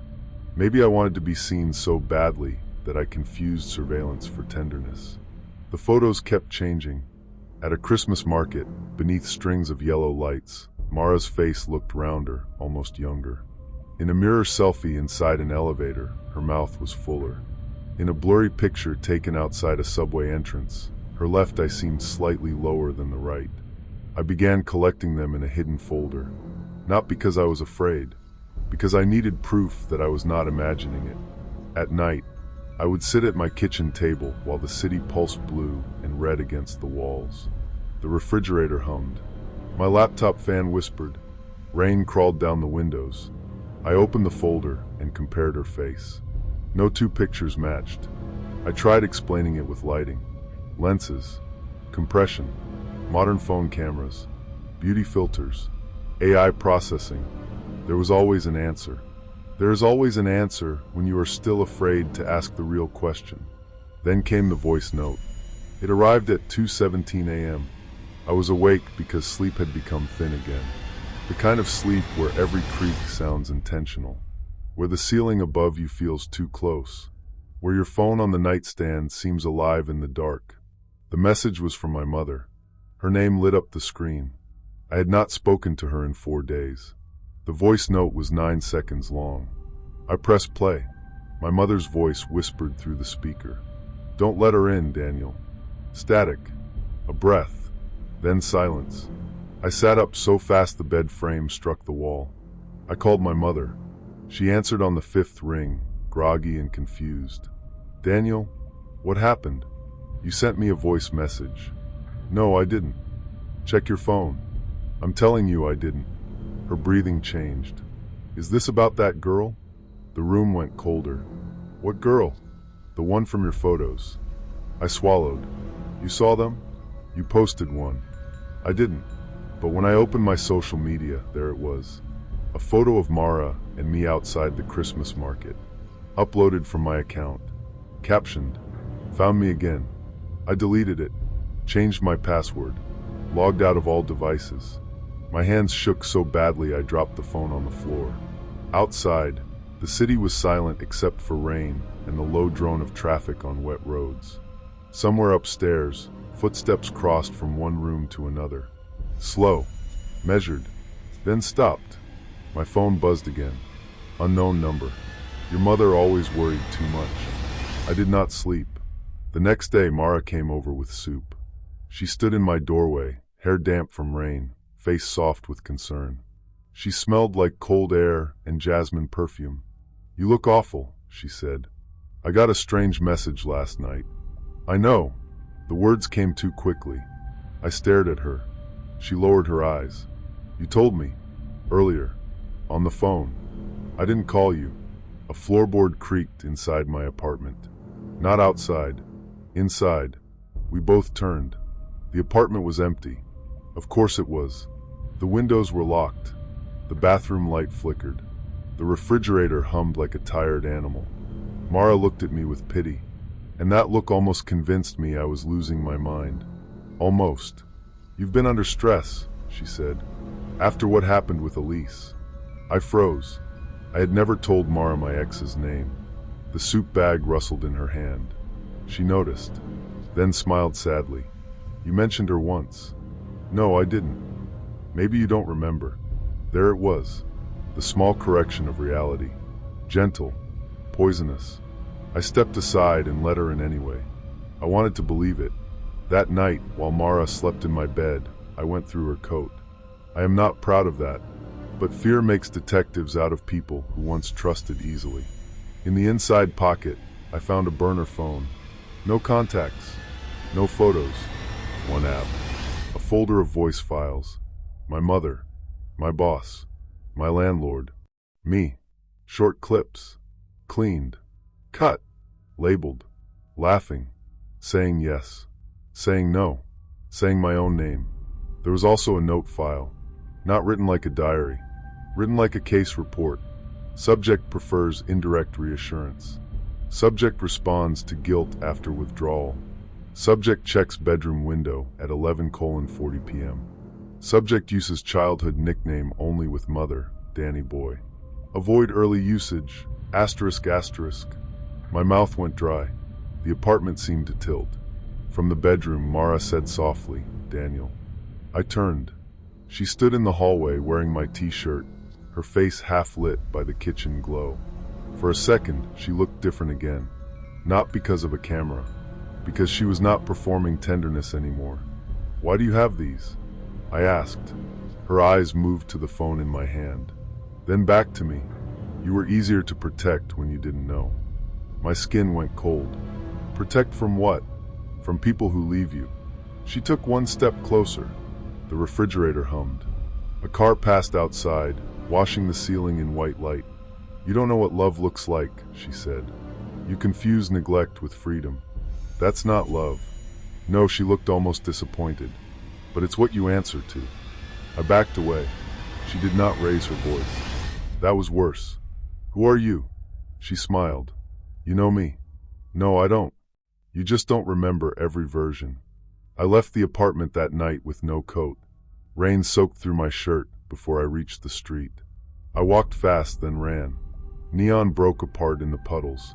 My phone buzzed again and again in my hand until I threw it into a trash can outside a closed pharmacy. For 2 blocks, I heard footsteps behind me. When I stopped, they stopped. When I turned, the sidewalk was empty except for rain. I went to my mother's house the next morning. She lived 2 towns over in a small brick place that always smelled like laundry detergent and old wood. I had not visited since the breakup. I was too ashamed to be seen rebuilding myself. She opened the door and looked at my face. Then she pulled me inside without asking questions. We sat at our kitchen table while the kettle clicked and the radiator hissed. Morning light pressed weakly through the curtains.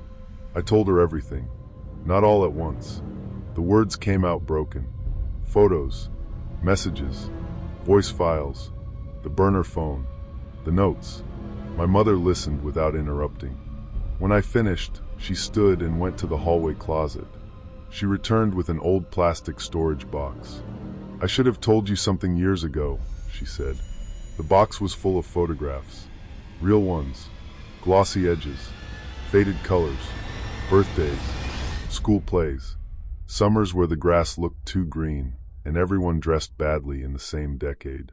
My mother's hands trembled as she searched. Then she placed one photo on the table. My 8th birthday. I was standing in the backyard with chocolate cake on my shirt, smiling with my eyes closed. My father was behind me before he left.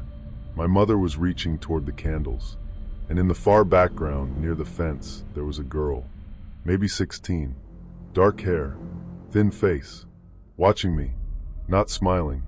My breath stopped. "Who is that?" My mother did not answer. I picked up the photo and brought it closer to the window. The girl's face was grainy, partly blurred by distance. But I knew the posture. Head tilted slightly, shoulders still, as if listening to thoughts. My mother whispered.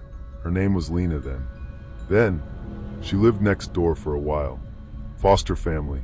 Quiet girl. Too quiet. She used to sit by the fence and watch you play. I looked at her. You knew. I thought she was lonely. There was another photo. School fair. I was 11, holding a paper airplane. Behind a booth, older now, the same girl stood with dyed blonde hair and sunglasses. Another. My high school graduation. In the crowd behind my aunt, there was a woman with a camera. Her face was partly hidden, but she wore the same silver ring I had seen on Mara's thumb. My mother covered her mouth. I didn't see it before, but I did. Once you know someone has been watching, memory becomes contaminated. Every crowd becomes evidence. Every coincidence becomes a door you should have locked. We went to the police that afternoon. At first, the officer's face held the polite emptiness of someone preparing to dismiss me. Then I showed him the burner phone. Then my mother showed him the photographs. Then we gave them Mara's dating profile, her numbers, her voice notes, the screenshots, the login alerts, the metadata from uploaded photos. A cybercrime detective joined us. Then another officer. The room became smaller. They found 3 dating profiles using Mara's photos. Then 7. Then 16. Different names. Different cities. Same pattern. Men who had recently divorced. Women isolated from family. People grieving. People rebuilding.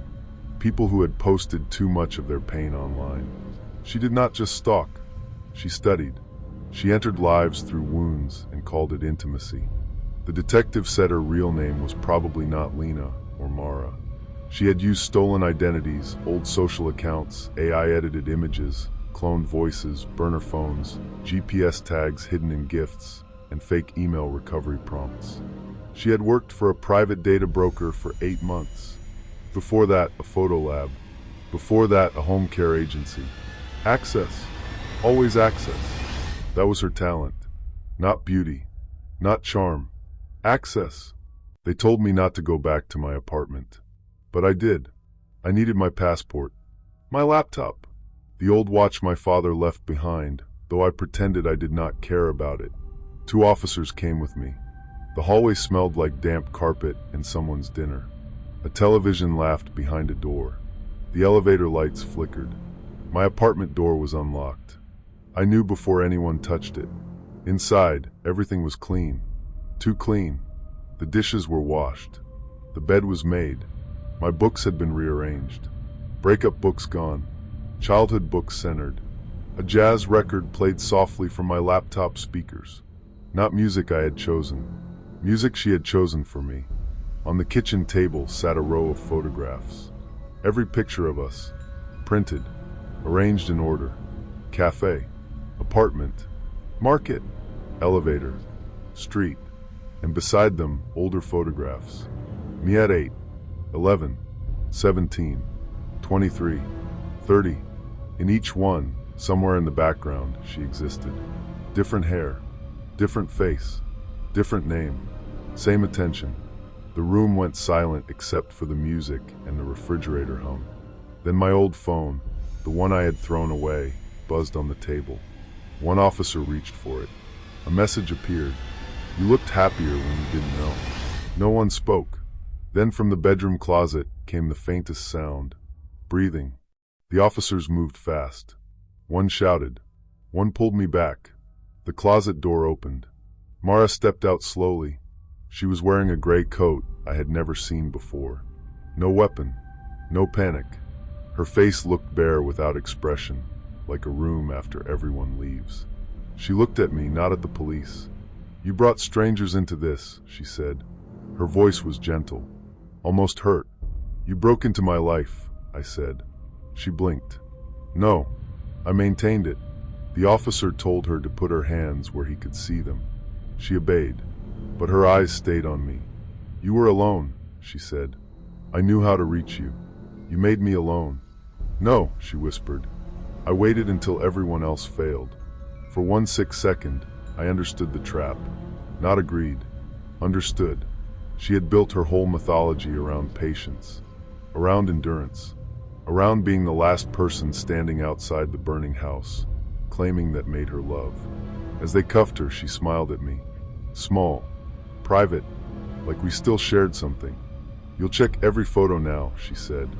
The officer led her past me. Her shoulder brushed mine.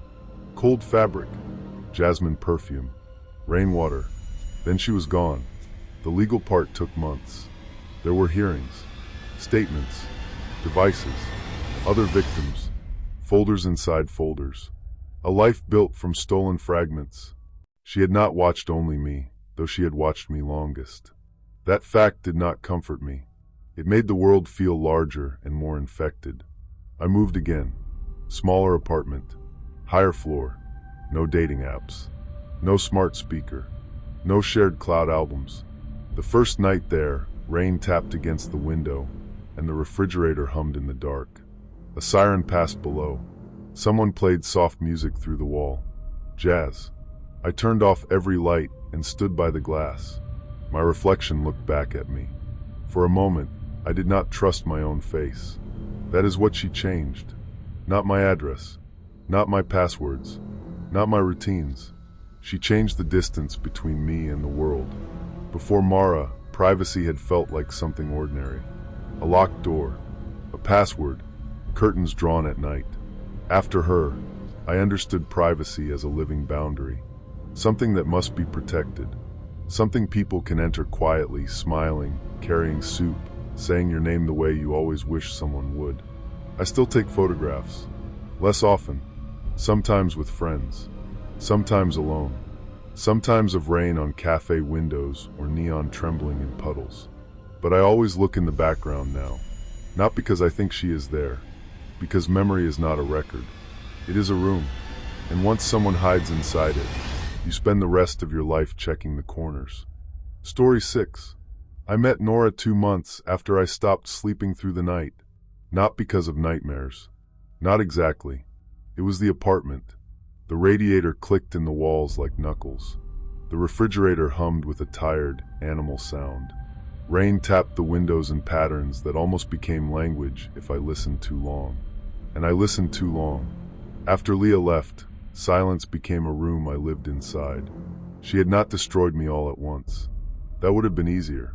She had done it carefully, with sighs, with corrections, with the small, patient cruelty of someone teaching you that your feelings are evidence against you. By the time I moved to Greybridge, I no longer trusted my own reactions. Fear felt dramatic. Sadness felt manipulative. Loneliness felt deserved. So when I matched with Nora on a dating app, I told myself it was not hope. Just practice. Just proof that I could still speak to someone without apologizing first. Her profile was simple. One photo outside a cafe window at night. Rain behind her. Neon trembling across her cheek. Dark hair tucked under a wool hat. Eyes calm enough to feel dangerous. Her bio said, "I notice the things people don't say." I should have known better. But I was lonely. And loneliness makes warnings look like invitations. We met at a cafe near the old tram station. It was raining hard that night. The streets glowed with pharmacy signs and passing headlights. Cold air came in every time the door opened, carrying the smell of wet wool, coffee, and concrete. Soft jazz played from a speaker above the counter. Nora was already there. She looked up before I said her name. "Elliot," she said. Not a question. A fact. Her voice was gentle, almost flat, like she never wasted emotion unless it served a purpose. "You found the place okay?" she asked. "Yeah. You walked instead of taking the bus." I glanced at my coat, wet at the shoulders. "That obvious? You don't like being trapped with strangers." I laughed softly, because it was true, because she should not have known, because I wanted someone to see me and not use it as a weapon. So I told myself it made sense. People notice things. People guess.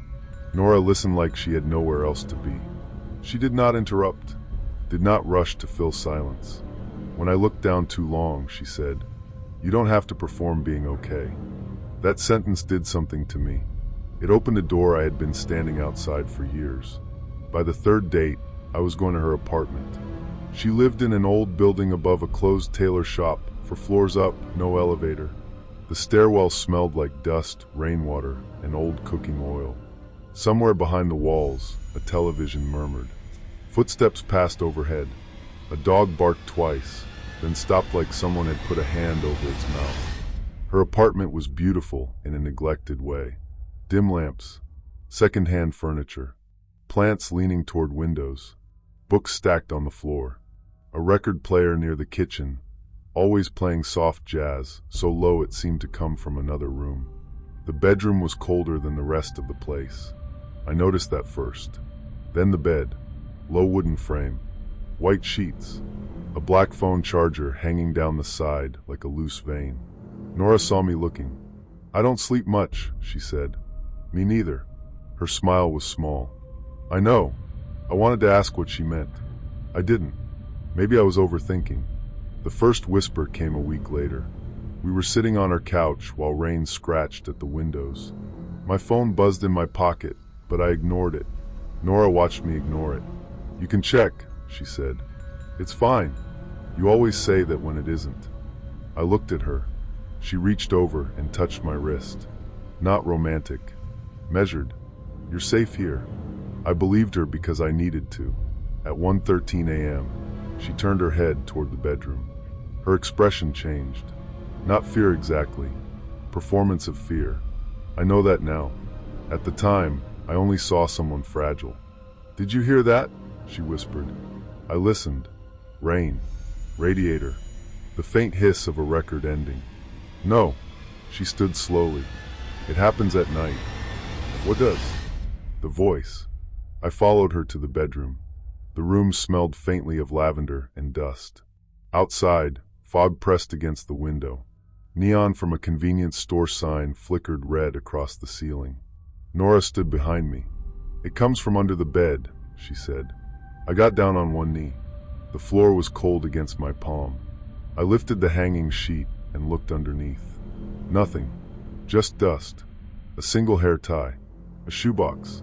The hollow dark. "No one's there," I said. "I know how it sounds." I didn't say anything. "You were thinking it." She looked embarrassed, and that embarrassed me. I hated the part of myself that doubted people. Leah used to say I made every room unsafe with my suspicion. So I softened. "I believe you heard something." Nora nodded like I had passed a test. That night I stayed until almost 2. When I left her room, I paused in the hall to put on my shoes. The apartment was quiet behind me. The jazz had stopped. The rain had slowed. Then I heard it, clear, low, from the bedroom. A voice under the bed. "She's not the one you should be afraid of." My hands went still over my laces. I stood there for several seconds, breathing, not moving. The words had been soft, but not imagined. Not a creak, not pipes, not the building settling in its sleep. A human voice. I turned back. Nora stood in the bedroom doorway. Her face was unreadable. "You heard it," she said. I swallowed. "Yes." Her eyes filled slowly. Not with tears. With attention. "What did it say?" I almost told her. But something in my body refused. Something old. Something that had survived Leah by learning to stay silent at the right moments. "I couldn't make it out," I said. Nora watched me for a long time. Then she nodded. The next morning, she sent a voice note. Only 3 seconds. My own voice. Not recorded from any conversation I remembered. "I couldn't make it out," I played it twice. Then a text appeared. You sounded scared. I stared at the screen in my kitchen while the refrigerator hummed and traffic hissed through wet streets below. I should have blocked her. I should have gone to the police. Instead, I made coffee. 2 sugars. The way Nora had somehow known I took it. I wanted to believe it was coincidence. The next days became a spiral. Small things first. She mentioned the blue mug I used every morning, though she had never been to my apartment. She asked if I still kept Leah's last email in a folder called Do Not Open. I had never told anyone that. When I froze, she touched my cheek and said, "You leave your sadness everywhere, Elliot. Some people can read it." I told myself she meant my face, my tone, my damage. Then she called me Elle. Only my mother had called me that. Only before she got sick. Only before hospitals and forms and the long white noise of machines. I asked Nora how she knew. She looked wounded. "You told me." "No, I didn't." "You did," she said gently. "Sometimes you forget what you share when you feel safe." There it was, the perfect sentence, soft enough to sound kind, sharp enough to make me doubt myself. Maybe I was overthinking. Maybe trauma had made me unreliable. Maybe love felt invasive because I had forgotten what closeness was. Then the email started. No subject lines, no sender names, just attachments. A photo of me entering my building. A screenshot of my dating profile before I had edited it. An old image from my mother's Facebook, taken years ago, before privacy settings became something people feared. A recording of me ordering coffee at the cafe. Then one night, a file titled underbed_013.wave. I played it with headphones. At first, there was only static. Then Nora's voice. Not scared. Not fragile. Cold. "He's closer than the others. Don't push too fast." A man answered. "Does he suspect the room?" "No," Nora said. "He wants to protect me." "That's easier." My stomach turned. The audio continued. The man laughed quietly. "What happens when he hears the warning again? He'll tell me eventually. And if he doesn't..." Nora paused. Then softly, "Everyone tells me eventually." I took the headphones off. The apartment felt too still. The appliances hummed. Pipes ticked. A siren moved somewhere distant and dissolved into rain. My phone buzzed. Unknown number. Asterisk checked the bed frame. Left side. Under the slat. Asterisk. I did not sleep. At noon, I went to Nora's building when I knew she was at work. Or when she had told me she was at work. I had her spare key. She had given it to me after saying, "I don't like locks between people." At the time, I thought it was intimacy. Now it sounded like policy. The stairwell was quiet. The tailor shop below had a metal shutter pulled over its windows. My footsteps sounded too loud. Inside her apartment, the air smelled of lavender and stale coffee. The record player clicked softly at the end of a record.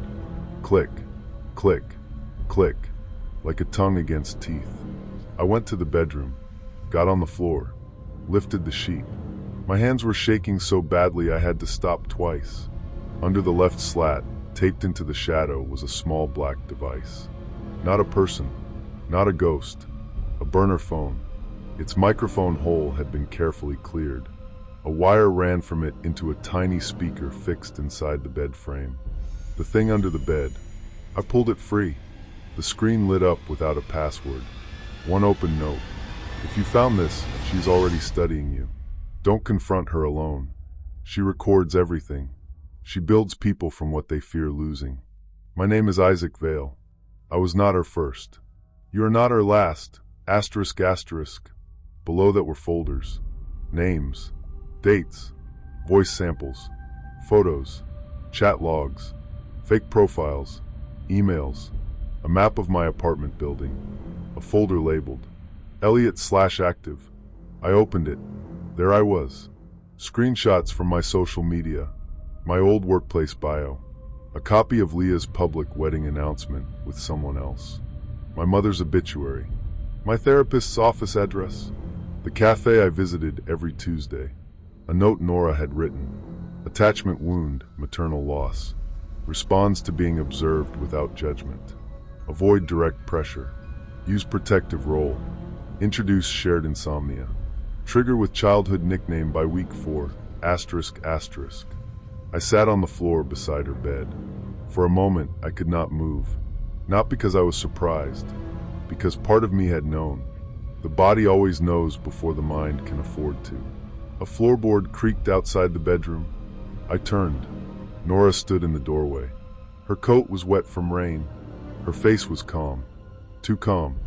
"You shouldn't have come here alone," she said. I gripped the phone in my hand. "Who are you?"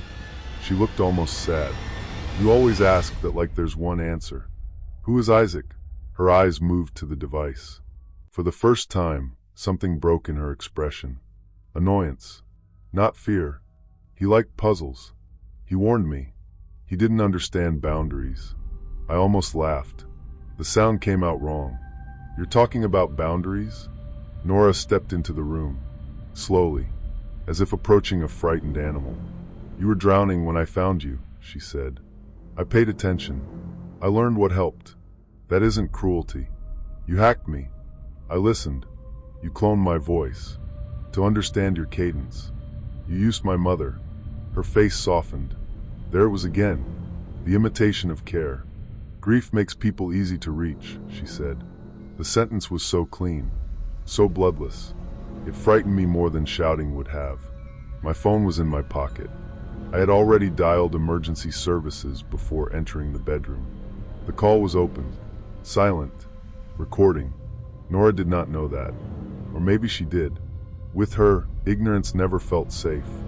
"You don't have to make this ugly," she said. "It already is. You think that because you still believe privacy is innocence." She tilted her head. "It isn't. Privacy is where people hide the parts that control them." "You don't love people," I said. "You collect access." She smiled faintly. "Everyone wants to be known." "No," I said. "Everyone wants to choose who knows them." That was when police lights washed the bedroom window blue. Then red. Then blue again. Nora looked toward the glass. For one small second, she looked young. Not harmless. Just human. Then she ran. Not at me. Past me. Into the hall. I heard her feet hit the old wooden floor. The front door opened. Men shouted in the stairwell. Something crashed. A neighbor screamed once, then stopped. I stayed on the bedroom floor with the burner phone in my hand. Listening. Rain at the window. Sirens outside. My own breathing. The tiny speaker under the bed gave a final crackle. Then Isaac's recorded voice whispered, "Run if she comes back." But she didn't. They caught Nora 2 floors down, trying to enter an empty apartment she had also kept a key for. The police found more than evidence. They found architecture, not of one crime, of a life. 6 names, for cities, dozens of fake profiles, a cloud storage account full of voices, ex-boyfriends, dead mothers, sisters, therapists, friends, people turned into tools. Nora's real name was Celia Marr. She had studied behavioral profiling online, worked briefly for a data brokerage company, learned how to scrape, purchase, infer, imitate. She did not stalk like someone hiding in bushes. She stalked like software, quietly, continuously, everywhere at once. Isaac Vale had been one of her victims. He had discovered part of her system and hidden the burner phone before disappearing from her life. Not dead, not missing, just terrified enough to vanish and leave the warning where another man might find it. Under the bed, in the dark, where Nora wanted fear to live. Months later, I still hear voices at night. Not real ones, memory voices. Leah telling me I exaggerate. Nora telling me I am safe. My mother calling me Elle from a kitchen that no longer exists. Sometimes the refrigerator starts humming, and I wake before I know why. Sometimes rain taps the glass and my body expects a message. Sometimes soft jazz from a passing car makes my throat close. I have learned that survival is not the same as peace. Survival is checking the locks, then checking yourself, asking whether fear is wisdom or scar tissue, asking whether trust can grow in a world where anyone can wear another person's voice. I used to think intimacy meant being fully known. I don't believe that anymore. Being known is not the same as being loved. A cage can be built from attention. A prison can sound like understanding. And sometimes the thing that saves you is not a person, not a miracle, not some voice from beyond the dark. Sometimes it is evidence, a hidden device, a stranger's warning, a boundary you finally believe you have the right to protect. Because privacy is not secrecy. It is ownership of the self. And once someone tries to steal that from you, you never hear silence the same way again. Story 7. The first thing Lena ever told me was that I looked like a man who checked locks twice. She said it in a cafe near the tram station, while rain stitched silver lines down the windows and the city lights bled across the glass. Neon pink from a closed nail salon, blue from a pharmacy sign, the reflection of my face hovering over both of them, tired and pale. I had moved there after my divorce. That was how I explained it when people asked. A fresh start, a smaller apartment, a new job, a city where nobody knew the soft humiliations of my marriage. But the truth was simpler. I had run out of rooms where I could feel like myself. My ex-wife had not hit me. That would have been easier to name. She had done quieter things. She had corrected my memories, rewritten arguments, turned my fear into evidence that I was unstable. She used kindness like a locked door. By the time I left, I no longer trusted my own reactions. So when Lena noticed things, I mistook it for care.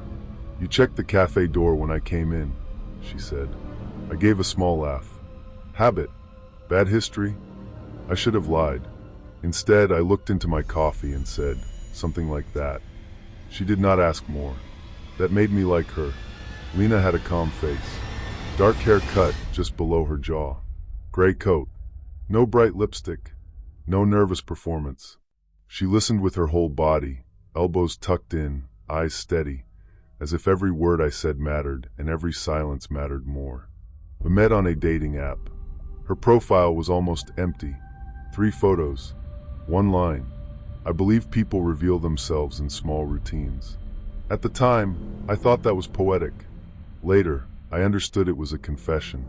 The first death happened 2 weeks after we met. We were sitting in my apartment, eating noodles from paper cartons while rain tapped the window and the refrigerator hummed behind us. Somewhere upstairs, a child ran across the floor. 3 quick steps. A pause. 3 more. Lena was scrolling her phone. Then she stopped. Her face changed. Not dramatically.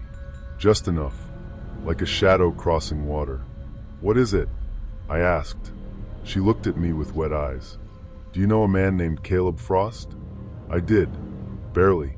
He worked in my building. He wore expensive shoes and always smelled like mint gum. "Why?" Lena looked down at her hands. "I think something is going to happen to him." "What kind of thing?" She closed her eyes. "I don't know. I just get these feelings."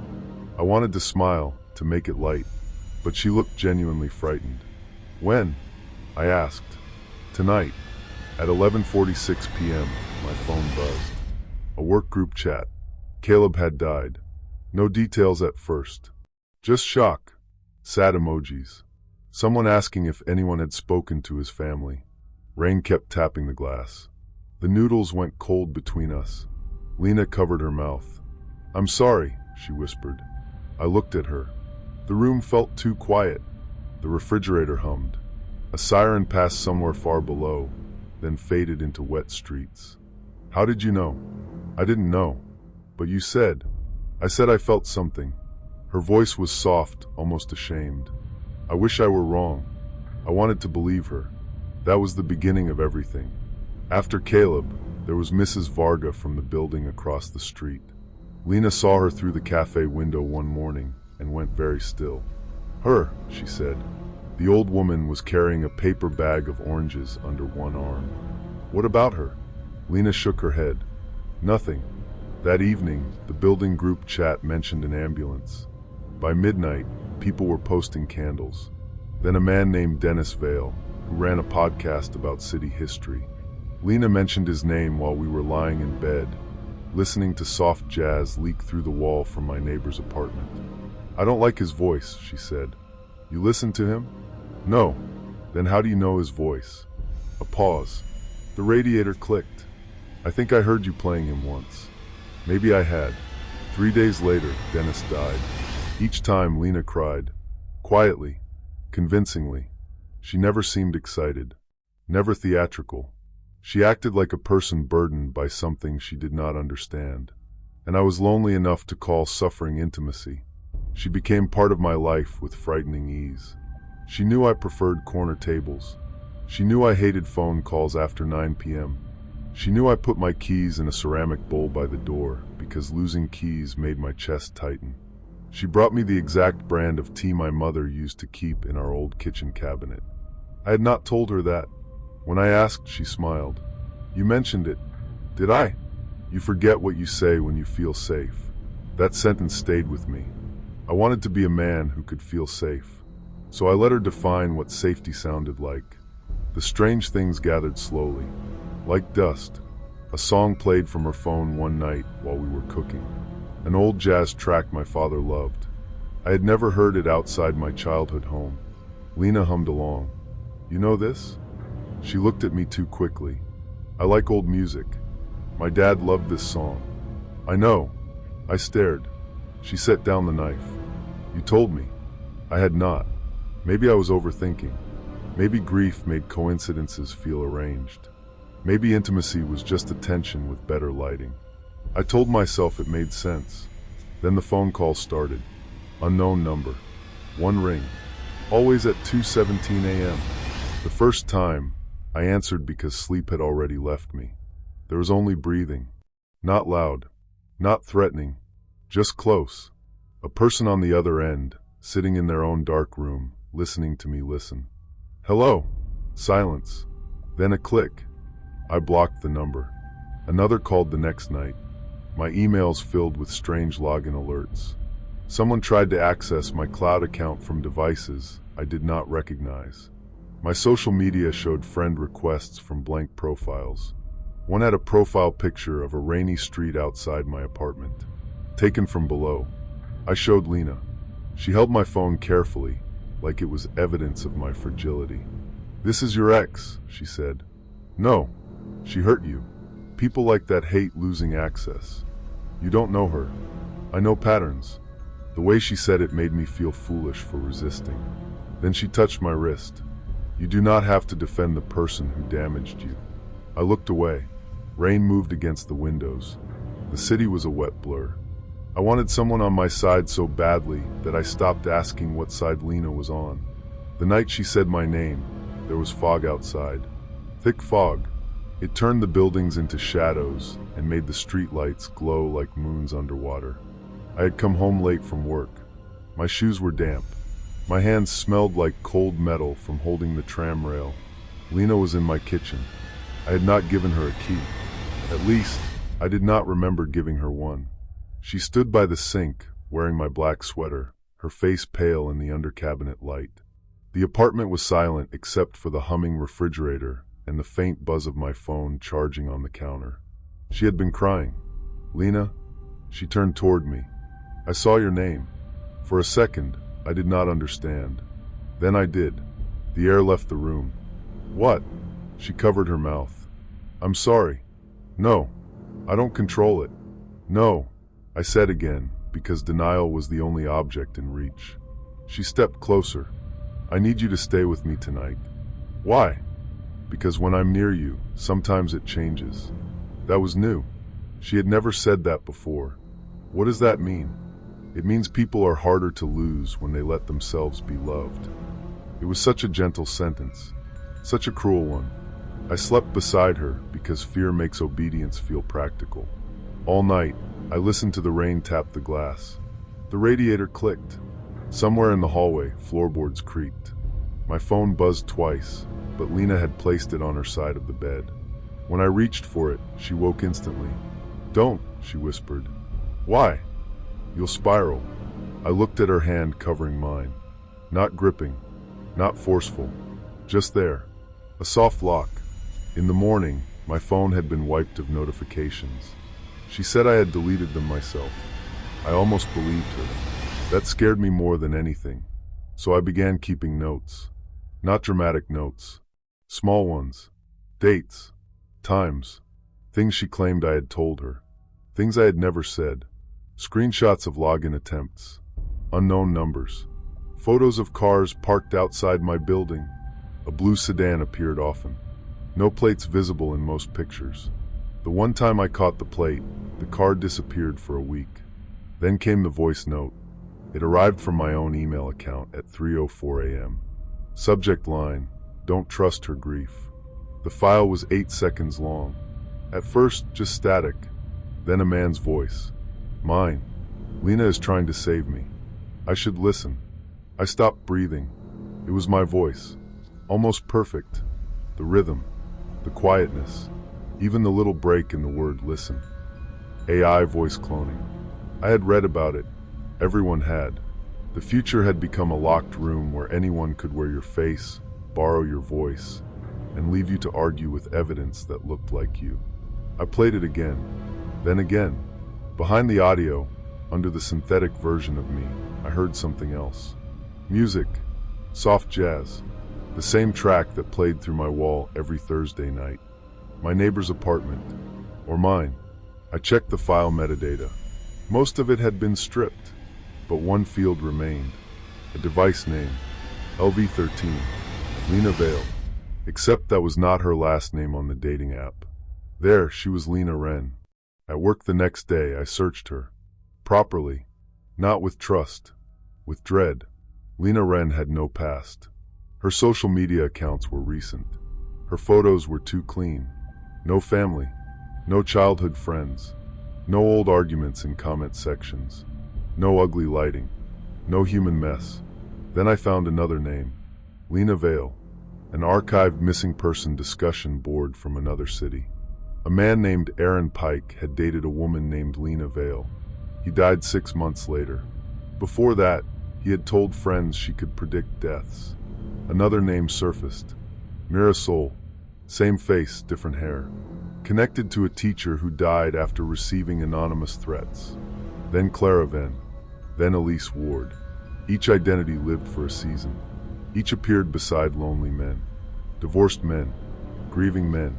Men who had written publicly about anxiety, shame, recovery, isolation. Men with predictable routines. I sat in the office bathroom for 20 minutes, phone in my hand, fluorescent lights buzzing above me. The floor smelled like bleach and rainwater. I understood then. Not fully. Enough. She was not predicting deaths. She was choosing them. Not like a movie villain. Not with dramatic weapons or speeches. With access. Information. Pressure. Timing. She studied people until she found the weak beam inside their lives. A bad habit. A secret. A route home. A medication schedule. A locked door that wasn't always locked. A shame that could be sharpened into panic. Then she nudged. A fake message. A clone voice. A location leak. A call at the right hour. A person could be moved toward danger without ever seeing the hand. I went to the police that afternoon. The detective was named Ruiz. She had tired eyes and a voice that did not rush. I showed her the files. The notes. The fake profiles. The voice note. The names. She did not call me paranoid. That alone nearly made me cry. "We'll need more," she said. "But this is not nothing. Not nothing." After months of doubting my own mind, those 2 words felt like oxygen. Ruiz told me not to confront Lena. I nodded. Then I went home and found Lena sitting in the dark. No lights. Just rain on the windows and neon from the street trembling across her face. "You went somewhere," she said. I kept my coat on. "Work." "No." The apartment hummed around us. Fridge. Pipes. Phone charger. The small electrical pulse of a life being watched. She looked sad. Not angry. That was always her gift. "You're afraid of me now." I did not answer. She stood. "You found old stories." My chest tightened. "How do you know that?" "You leave patterns too, Jonah." Outside, tires hissed over wet pavement. A siren moved closer, then farther away. She walked toward me slowly. "You think I hurt people?" I think you choose vulnerable people and make them disappear. She flinched, but only with her eyes. That's an ugly way to describe being honest about outcomes. Outcomes? Some people are already walking toward the edge, she said. I just see who they really are. No, you of all people should understand. You know what damage does. You know some people become empty rooms. I stared at her. There it was, the hidden violence of her. Not rage, permission. She had built a philosophy around intrusion. She had turned obsession into insight. She had mistaken control for love, because control always rewards the controller. My name, I said. Why tell me you saw my name? Her face softened. Because I wanted you to choose me before fear chose for you. My phone buzzed in my pocket. She heard it. Don't answer. I stepped back. She stepped forward. Jonah. That voice. Warm. Careful. Trained on every wound I had shown her. You are not well right now. The phrase hit like an old bruise. My ex-wife had used those words. Lena knew that. Of course she did. I took out my phone. A message from Detective Ruiz. Open the door when you can. We are outside. ***. Lena saw my face change. For the first time, her calm cracked. Just slightly. Enough to reveal the machinery beneath. You shouldn't have done that, she said. I didn't do anything. You made yourself unsafe. The knock came a second later. Hard. Official. Police. Lena looked at the door. Then at me. For one strange moment, I thought she might cry again. Real tears this time. Not for me. For the loss of the story she had written. You were doing better with me, she said. No, I told her. I was getting smaller. The police entered. They found 3 phones in her bag. 2 burner devices. A small tracker still wrapped in tissue paper, meant to be hidden in a gift. A laptop with folders labeled by initials. Mine was J.K. Inside were screenshots of my posts, saved dating profile prompts, old divorce forum comments, audio clips, maps of my walk to work, photos taken from across the street, transcripts of conversations I barely remembered having. There were other folders. AP, DV, MR, people reduced to letters. Lives turned into projects. Ruiz later told me Lena's real name was not Lena. It was Nadia Valles. She had worked in digital reputation management, then private investigations, then something less official. She knew how to find deleted things, how to buy data, how to build trust from scraps. She had not predicted deaths. She had rehearsed them. She studied grief communities and recovery forums. She entered people's lives as comfort. She became witness, lover, protector, fate. Then, when they trusted her version of reality more than their own, she introduced danger and called it destiny. The deaths were still under investigation. That was the phrase people used when truth had arrived but proof needed paperwork. Under investigation. As if language could keep horror civilized. I moved again 2 months later. A smaller place. Different street. No cafe downstairs. No jazz through the walls. For weeks, I slept with the lights on. My phone stayed in a drawer. I changed passwords until the words stopped meaning anything. I deleted accounts. I covered the camera on my laptop. I stopped posting photos of rain, coffee, books, windows. Harmless things. There are no harmless things to someone looking for a way in. Sometimes late at night, I still hear my phone buzz even when it hasn't. A phantom vibration against the nervous system. A memory with electricity. Sometimes a woman laughs in a cafe, and I turn too fast. Sometimes a song plays from a passing car, and I am 6 years old again, then 34, then nowhere. The city keeps shining after rain. Neon still trembles in puddles. Windows still hold reflections of people who think they are alone. I used to believe love was being known completely. Now I think that was a dangerous belief. To be known without consent is not intimacy. It is surveillance. To be studied is not the same as being understood. To be predicted is not the same as being loved. There are people who enter your life like warmth and slowly become weather. They learn where you hurt. They learn what you miss. They learn the exact shape of the door you hope someone will knock on. Then they arrive wearing the voice of safety. And if you are lonely enough, you open it. That is what still frightens me. Not death. Not even Lena. The part of me that wanted to believe her. The part that heard control and called it care. The part that almost mistook a cage for shelter because for a little while, it was warmer than being alone. Story 8. I moved to the city after my mother remarried and my father stopped calling. That is the polite version. The honest version is that I moved because home had become a room where everyone knew how to hurt me quietly. No shouting, no broken plates, just silence placed in the right places. Questions that sounded like accusations, love that arrived with conditions. So I rented a small apartment above a closed flower shop on Mason Street, where the windows shook when buses passed and the radiator hissed like something breathing in the walls. Every night, rain slid down the glass. Neon from the pharmacy sign across the street painted my ceiling red, then blue, then red again. I told myself I liked being alone. I was lying. Loneliness has a sound. A refrigerator humming at 2 a.m. A phone not buzzing. Footsteps in the hallway that never stop at your door. That was when I met Iris.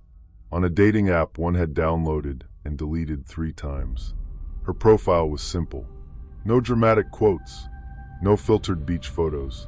Just one picture of her sitting in a cafe window, holding a book she wasn't reading, looking away from the camera like she had just heard someone say her name. Her first message said, "You look like someone who apologizes before asking for anything." I should have ignored it. Instead, I stared at my screen until my chest hurt. We met 2 nights later in a narrow cafe under a green neon sign. It was raining hard. The kind of rain that turned the streets into black mirrors and made every passing car look like a memory trying to leave. Iris arrived with wet hair, cold hands, and a calmness that made the room feel smaller. "You're Noah," she said. I nodded. She smiled. "You look exactly like your messages." "What does that mean?" "Careful," she said, "but not cold." No one had ever described me that way. She listened when I spoke. Really listened. Her eyes didn't wander to her phone. She didn't interrupt. She didn't try to fix me. When I mentioned I had moved recently, she said, "Starting over is strange. Everyone praises you for surviving, but nobody tells you what to do with the empty space after." I laughed softly, not because it was funny, because it was too accurate. I wanted to believe she understood me. So I did. For 3 weeks, Iris became the warmest part of the city. We drank coffee in fogged-up windows, walked under awnings while rain tapped above us, sent each other songs late at night. She introduced me to soft jazz and cheap ramen and a bookstore that stayed open until midnight. She noticed things, that I always sat facing the door, that I touched my left wrist when I was nervous, that I hated silence but pretended not to. "You're allowed to take up space," she told me once, standing outside my apartment building while distant sirens faded into the wet dark. I almost cried. I did not let myself. The diary appeared on a Sunday. Iris had come over after work, tired and quiet. She wore a brown coat and carried a black leather bag that smelled faintly of rain and lavender. We made tea. The radiator clicked. Music drifted through the wall from my neighbor's apartment, low and slow, a saxophone bending through plaster. When Iris left, she forgot the bag. I noticed it on the chair an hour later. I texted her, "You left your bag here." No reply. I called, straight to voicemail. I told myself she was asleep. I told myself it made sense. Then the bag buzzed. Once. Not from her phone. From something inside. I opened it carefully, already feeling guilty. Wallet. Keys. Lip balm. A small silver burner phone with no notifications. And beneath that, wrapped in a scarf, a diary. Black cover. No title. Just a thin elastic band and pages, so white they almost looked untouched. I shouldn't have opened it, but people who have been lied to for a long time become desperate for proof. I flipped through the pages. Blank. Every single one. No dates. No notes. No pressed flowers. Nothing. Then, on the first page, words appeared. Not all at once. Slowly. As if written by an invisible hand pressing ink up from under the paper. "Hello, Noah. The apartment went still. The refrigerator hummed louder. Rain clicked against the window. I dropped the diary onto the table. For a full minute, I did not move. Then I leaned closer. The words remained. Dark blue ink. My name. I whispered, "What the hell?" More words formed beneath the first line. You finally looked. My skin went cold. I should have called Iris. I should have taken a picture. I should have thrown the thing out the window. Instead, I picked up a pen. My hand shook as I wrote. Who are you? The answer appeared under my question. Someone who knows what she hides. I stared until my eyes burned. I wrote, Iris? The page answered, no. Iris lies prettier than I do, asterisk asterisk. A floorboard creaked in the hallway outside my apartment. I turned. Nothing. Just the door. The lock. The chain. Another line appeared. She is not what you think. I closed the diary. Hard. My phone buzzed seconds later. Iris. Sorry. Long shift. I'll pick up the bag tomorrow. Don't go through it, thief. Asterisk asterisk. A laughing emoji. Normal. Sweet. Human. I looked at the diary on my table. Maybe it was a trick notebook. Heat ink. Pressure sensors. Some kind of smart paper. Iris was an art student. She liked strange things. Maybe she had set it up as a joke. Maybe I was overthinking. I wanted to believe that. The next morning, Iris came by wearing the same brown coat and carrying 2 coffees. You opened it, she said. My stomach dropped. She smiled gently. The bag. I can tell. You look guilty. I forced a laugh. Sorry. It's okay. She took the bag from the chair. I would have looked too. Her calmness made me feel worse. Your diary is blank, I said. She paused. Only for a second. Then she said, I don't really write. I buy notebooks and disappoint them. I watched her face. Nothing moved that shouldn't. No fear. No guilt. No performance. I told myself it made sense. That night, the diary was on my desk. Iris had taken her bag, but the diary remained. I found it under my laptop, as if it had always belonged there. The first page was blank again. No words. No ink. No proof. I wrote, Why are you still here? The answer came faster this time. Because you need someone who tells the truth. I did not breathe. What truth? She knew your old nickname before you told her. I gripped the pen. Only one person had called me No-No. My little sister. Before my parents split the house into sides, and she chose the quieter one. Iris had said it once, jokingly, 2 nights ago. I had laughed too hard and asked where she heard it. She had shrugged. It suits you. The diary continued. She knows you leave your bathroom light on when you sleep badly. She knows you delete messages before replying because you are afraid of sounding needy. She knows your mother called you fragile. My mouth went dry. I wrote, How do you know that? The answer, because she knows. Then, because she watches. I closed the diary and shoved it into a drawer. For an hour, I sat in the apartment's silence while the city breathed outside. Cars hissed through rain. Somewhere downstairs, someone laughed too loudly. A phone buzzed in the wall. Not mine. At midnight, my laptop opened by itself. The screen glowed in the dark. My email inbox. A new message from an address I didn't recognize. Subject, you asked the wrong question. No body. 1 attachment. A voice note. I clicked it before I could stop myself. Static. Then my own voice. But I had never said the words. Iris isn't human. It sounded like me. My rhythm. My tiredness. Even the small crack in my voice when I was scared. Then another voice. Soft. Patient. Almost tender.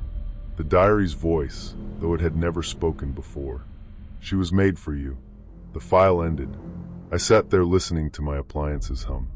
The radiator clicked. The rain tapped the windows. My reflection stared back from the black part of the screen, pale and unfamiliar. I searched Iris online.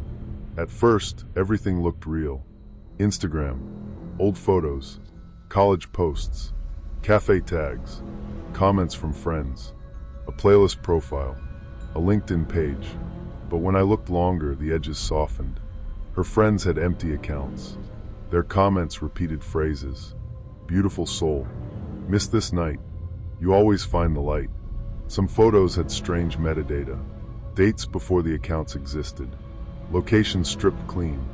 One picture of Iris at a beach had a reflection in her sunglasses that showed snow. I wanted there to be an explanation. I needed one. Because if Iris was fake, then the most real thing in my life had been manufactured. The next day, I met her at the cafe. Rain made the windows tremble. Jazz played through an old speaker by the counter. The green neon sign blurred across the table between us. You seem far away, Iris said. I found something weird. Her fingers tightened around her cup. What kind of weird? Your online profiles. She watched me quietly. I hated how calm she was. You researched me? I was worried. No, she said softly. You were afraid. That's not the same thing? Sometimes it is. Her voice was gentle. Too gentle. Like a hand over a camera lens. I almost apologized. Then she said, Noah, people like us are easy to scare. We confuse intimacy with danger because danger taught us first. It was beautiful. It was manipulative. I knew both things at the same time. And still I wanted to believe her. That night, the diary wrote before I touched the pen. She will come at 11:06. I checked the clock. 10:48. Do not let her inside. At 11:06, someone knocked. 3 soft taps. My apartment seemed to shrink around the sound. The refrigerator hummed. The radiator hissed. My phone buzzed once on the table. I walked to the peephole. Iris stood in the hallway, wet hair against her cheeks, holding a paper bag. Hey, she said through the door. I brought soup. Her voice was tired. Normal. I'm not feeling well, I said. I know. A pause. Let me help. Behind me on the desk, the diary lay open. I could see the words from across the room. She is not human. Iris leaned closer to the door. Noah, she said. Are you alone? Something in the question made my throat close. I thought of the burner phone in her bag. The fake profiles. The voice note. The nickname. The diary. The invisible hand moving through my life. I'm tired, I said. Okay, she whispered. But she didn't leave. For a long moment, I could hear her breathing on the other side of the door. Then footsteps. Slow. Down the hall. Stopping once. Moving again. The next morning, I took the diary to a repair shop 3 neighborhoods over. The man behind the counter had silver hair, nicotine-stained fingers, and no interest in my fear. He opened the back cover with a small blade. His expression changed. This isn't a diary, he said. Inside the spine was a thin circuit board, a flexible e-ink layer, a micro battery, a cellular module, a microphone smaller than a grain of rice. He looked up at me. Someone built this. My legs felt weak. Can you trace it? Not cleanly. He pointed with a screwdriver. But it's transmitting. Receiving too. Whoever is writing back isn't in the book. They're somewhere else. The room smelled like solder and dust. Outside, traffic moved through fog. I thought I would feel relief. No ghosts. No impossible thing. Instead, I felt worse. Human cruelty has always frightened me more. On the way home, I noticed the man in the gray hoodie. He stood across the street under the pharmacy sign, looking at his phone. When I walked, he walked. When I stopped, he stopped. I ducked into a convenience store and watched him through the reflection in the freezer glass. He didn't look up. He didn't need to. That night, the diary wrote, Good. Now you understand. Asterisk asterisk. I wrote back. Who are you? The one who stayed. Stayed where? With you. Longer than she has. Asterisk asterisk. A chill moved through my fingers. You don't know me. The answer appeared slowly. I know the songs you play when you want to disappear. I know you check your lock twice. I know you still read old messages from people who made you feel small.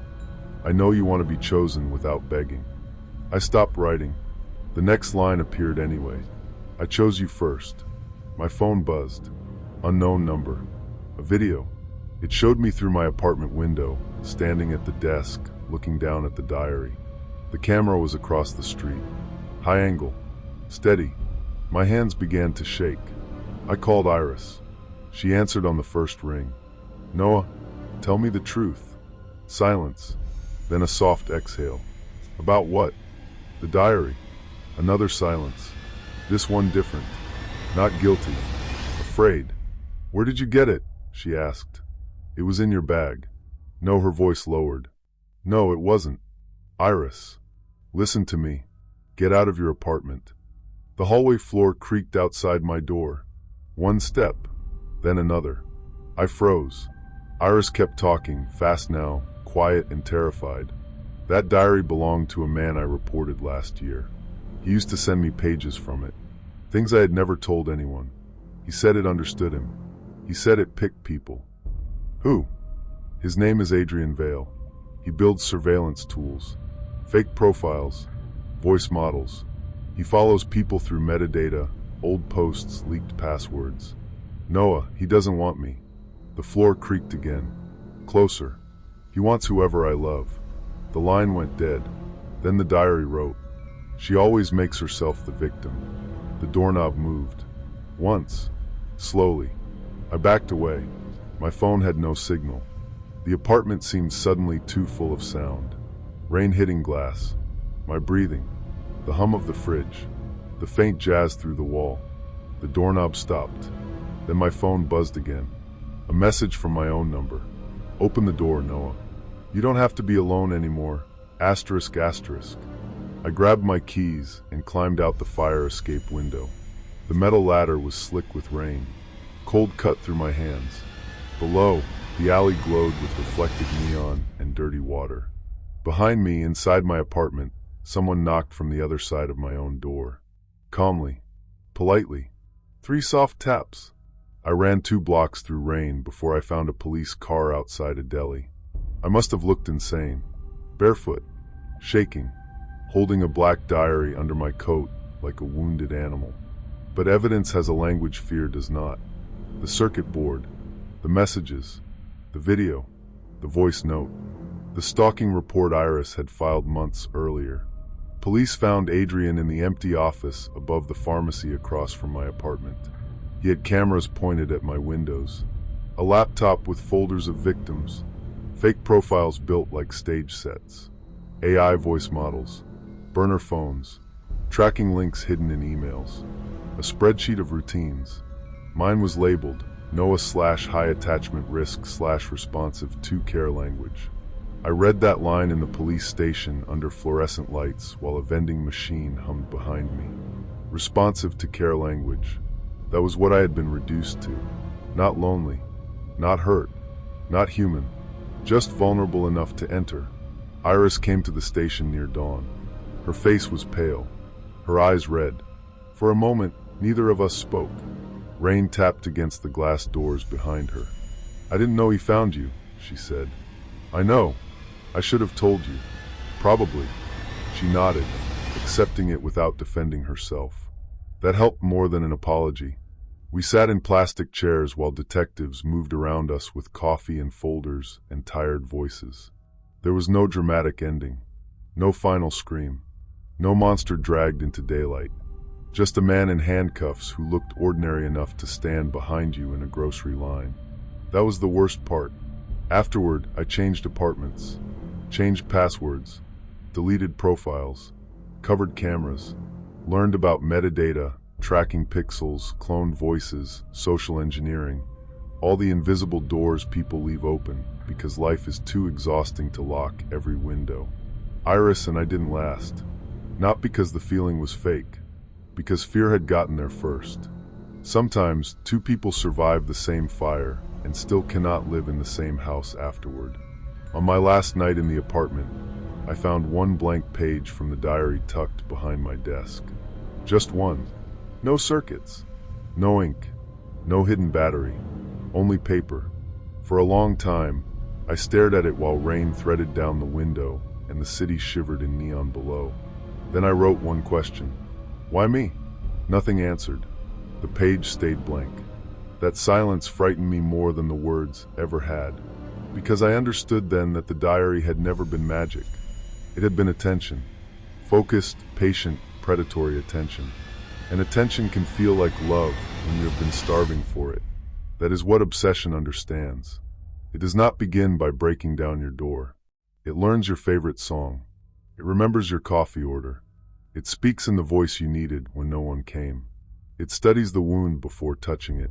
And privacy is not paranoia. A boundary is not cruelty. A locked door is not loneliness. Sometimes it is the last honest sentence the self can speak. I still like rainy nights. I still sit near windows. But I no longer mistake being known for being loved. To be known without consent is not intimacy. It is theft. And the most dangerous people are not always the ones who hide in shadows.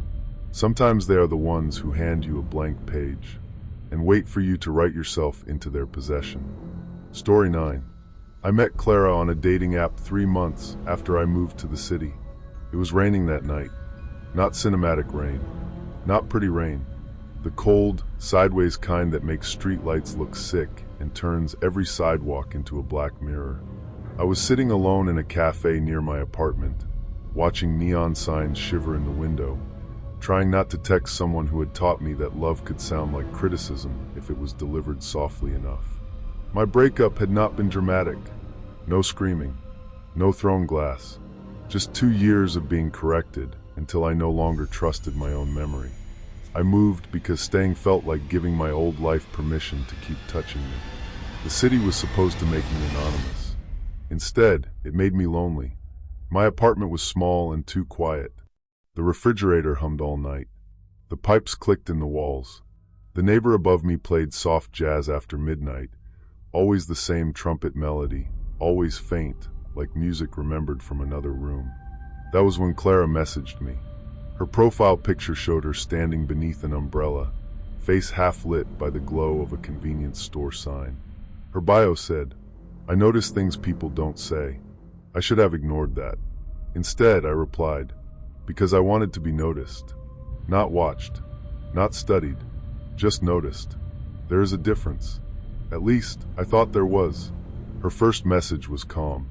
"You look like someone who deletes long texts before sending them." I stared at it for a long time. Rain tapped the cafe window. My coffee had gone cold.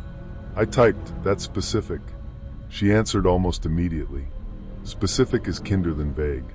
That was Clara. At first. Careful, gentle, precise.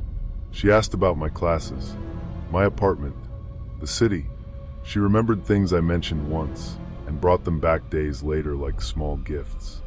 When I told her I hated walking past construction sites because the sudden metal sounds made my chest tighten, she changed our meeting route without making a big deal of it. When I said I missed old jazz because my father used to play it on Sunday mornings, she sent me a song before bed. Not just any song. The one my father used to hum while making coffee. I never told her the title. I told myself maybe I had posted it years ago. Maybe she had found an old playlist. Maybe the algorithm knew me better than I knew myself. Maybe I was overthinking. I wanted to believe it. Loneliness makes belief feel like survival. After 3 weeks, Clara asked me to dinner at her parents' house. "You don't have to," she said over the phone. Her voice was soft beneath the static. Somewhere behind her, I heard a low mechanical hum. A heater, maybe a refrigerator, maybe something bigger. "I'd like that," I said. She paused. "They can be formal." "That's fine." "No," she said. "Not formal. Careful." The word landed strangely. Careful. Outside my window, rain stitched silver lines down the glass. "Careful how?" She gave a small laugh. "You'll see." The house was on the north side of the city, where the streets grew wider and quieter, where old trees leaned over sidewalks and the houses sat back from the road like they were hiding their faces. Clara sent me the address at 6:12 p.m. At 6:13, my phone buzzed again. A voice note. I played it while standing under the awning of my apartment building. Her voice came through with rain behind it. "Don't bring flowers. My mother pretends to like them, then throws them away." I smiled, then stopped. I had bought flowers. White lilies, wrapped in brown paper, from the corner shop beside the train station. I had not told her. I looked down at them in my hand. A bus hissed past, throwing dirty water against the curb. My reflection stared back at me from the dark glass of the shop window. I told myself it made sense. Maybe most people brought flowers to dinner. Maybe Clara was guessing. Maybe she was just good at people. I threw the lilies in a public trash bin 2 blocks away. The house looked warm from the outside. Yellow windows, wet stone steps, a porch light glowing through fog. Somewhere inside, soft piano music played, the kind restaurants use when they want sadness to feel expensive. Clara opened the door before I knocked. She wore a dark sweater and no shoes. Her hair was pinned back. Her face looked pale in the hallway light. "You're early," she said. "I can walk around the block." No, she stepped aside. "Come in." The house smelled like roast chicken, lemon polish, and something older beneath it. Damp wood, closed rooms. Her parents were waiting in the dining room. Her father stood when I entered. Tall, silver hair, navy cardigan. His smile was polite and almost perfectly timed. "Evan," he said, "we've heard so much." Her mother remained seated with her hands folded beside a glass of red wine. She was elegant in a way that felt rehearsed. "Clara says you're studying architecture," she said. "Urban design," I corrected. "Of course." Her smile did not move her eyes. "Urban design." Clara touched my elbow. Just once. A warning disguised as affection. Dinner began quietly. Rain pressed softly against the windows. Cutlery clicked on porcelain. The piano music moved through the walls like a memory someone had turned down too low. Her father asked careful questions. Where was I from? Did I live alone? Did I have family nearby? How secure was my apartment building? He smiled when he asked that last one, as if it were a joke. "It's fine," I said. "Fine is not secure," he replied. Clara looked down at her plate. Her mother watched me over the rim of her wine glass. "You have a habit," she said, "of checking exits when you enter a room." I stopped chewing. The refrigerator hummed in the kitchen. "I do." "Yes." She tilted her head. "People who have been controlled often look for escape before comfort." No one spoke. The room felt suddenly smaller. Clara's fork touched her plate with a tiny sound. I should have left then. A normal person would have. But I was not normal in the way fear makes you polite. I smiled. "I guess Clara told you about my breakup." Her mother's expression softened. "Clara tells us what matters." That was not an answer.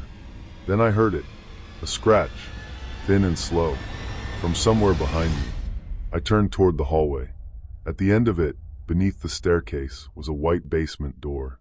The sound came again. Scratch. Pause. Scratch. Like fingernails on wood. Or something metal dragged gently across paint. Clara's hand found my wrist under the table. Her fingers were cold. Her father continued cutting his chicken. Her mother sipped her wine. Nobody else reacted. I leaned toward Clara. "What was that?" She did not look at the door. Her voice was barely a breath. "No matter what you hear, don't open it." The room seemed to lose oxygen. Her father looked up. "Everything all right?" Clara released my wrist. "Yes."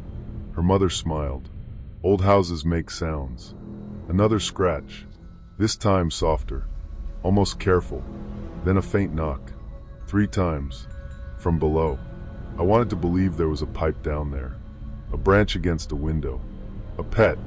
A locked room with a bad hinge. I wanted dinner to remain dinner.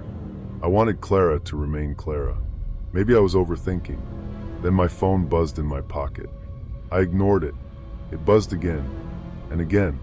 Clara's father looked at me. "You can check it." His voice was pleasant. Too pleasant. I took out my phone. Unknown number. A text message. "Leave the house." My skin went cold. Another message appeared. "They are not her parents." I stared at the screen. Then a third. "Basement." My chair scraped when I stood. Clara's mother looked at me with mild concern. "Bad news." I turned the phone slightly away from them. "No, just school." Clara's eyes met mine. There was fear there. Real fear. But also something else. Guilt. Her father folded his napkin. "Evan," he said gently. Sit down. I did not.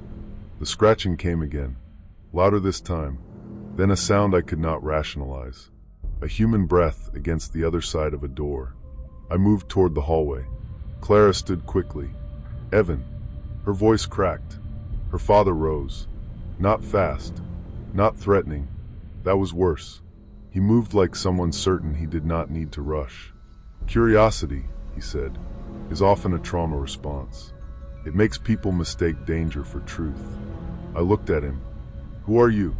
He smiled sadly. A man trying to prevent you from making your life more complicated. My phone buzzed again, this time with a voice note. It played before I touched it. My own voice filled the dining room.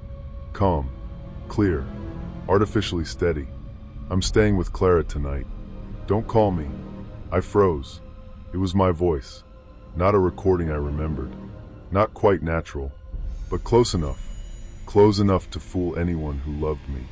If anyone had been waiting for me to come home. Clara whispered, I'm sorry. Her mother stood. That's enough. The mask slipped when she said it. Not dramatically.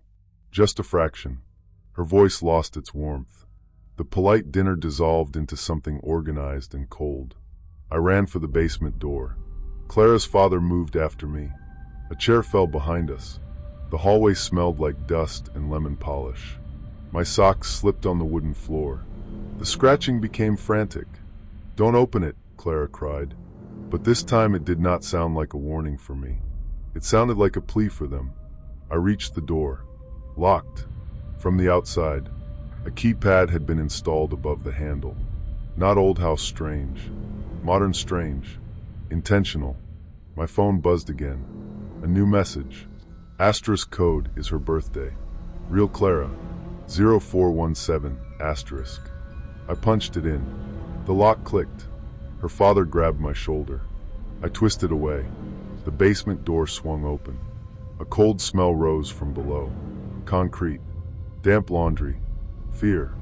No blood. No horror movie basement. That somehow made it worse. The stairs descended into a gray room lit by a single utility bulb. A washing machine hummed in the corner. Pipes ran along the ceiling. Plastic storage bins lined one wall. 3 people were down there. A man, a woman, and Clara, the real Clara. She stood behind the others, thinner than the girl upstairs, hair cut shorter, face bruised with exhaustion but alive. Her hands were bound in front of her with plastic restraints. Her eyes locked onto mine. Don't trust her, she said. Behind me, the Clara I knew whispered. I didn't want it to happen this way. I turned slowly. She stood at the top of the basement stairs. The dining room light behind her made her face hard to read. Same eyes, same mouth. Similar enough in dim cafes. Similar enough through dating app photos. Not identical. Not if I had been looking. But I had not been looking for lies. I had been looking for rescue. Her real name was not Clara. Later, the police told me it was Mara Bell. 29. Multiple aliases. Fraud charges in 2 states. Connected to identity theft, coercive control, blackmail, online surveillance, and 3 missing person investigations that had never quite connected until that night. The people upstairs were not wearing literal masks. They were wearing lives. The parents' clothes, their house, their food, their speech patterns, their digital accounts, their calendar, their family photos copied into new frames with careful substitutions. They had studied the family for months through hacked emails, security cameras, social media, grocery apps, home assistants. Then they took the house, quietly, without neighbors noticing, without blood, without noise. Just passwords changed, phones cloned, messages sent in familiar voices, fake travel emails, AI voice notes to relatives, security footage deleted and replaced, a family erased while still breathing beneath their own floorboards. And I had been invited to dinner because Mara needed me next. Not as a boyfriend, as a witness, a character, someone lonely enough to be folded into the story, someone whose testimony could be shaped before he understood the plot. The next few minutes came in fragments. The real father shouting, The woman upstairs reaching for something in the drawer. Clara, the real Clara, telling me to run. Mara saying my name softly, again and again, like she still believed tenderness could control me. Evan, think. You don't know them. You know me. And the worst part was, for 1 second, that sentence worked.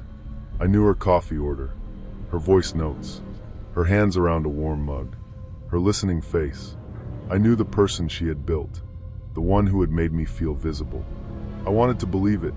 That was the wound she had entered through. Then the real Clara's mother screamed, "Police!" Blue light broke across the basement window.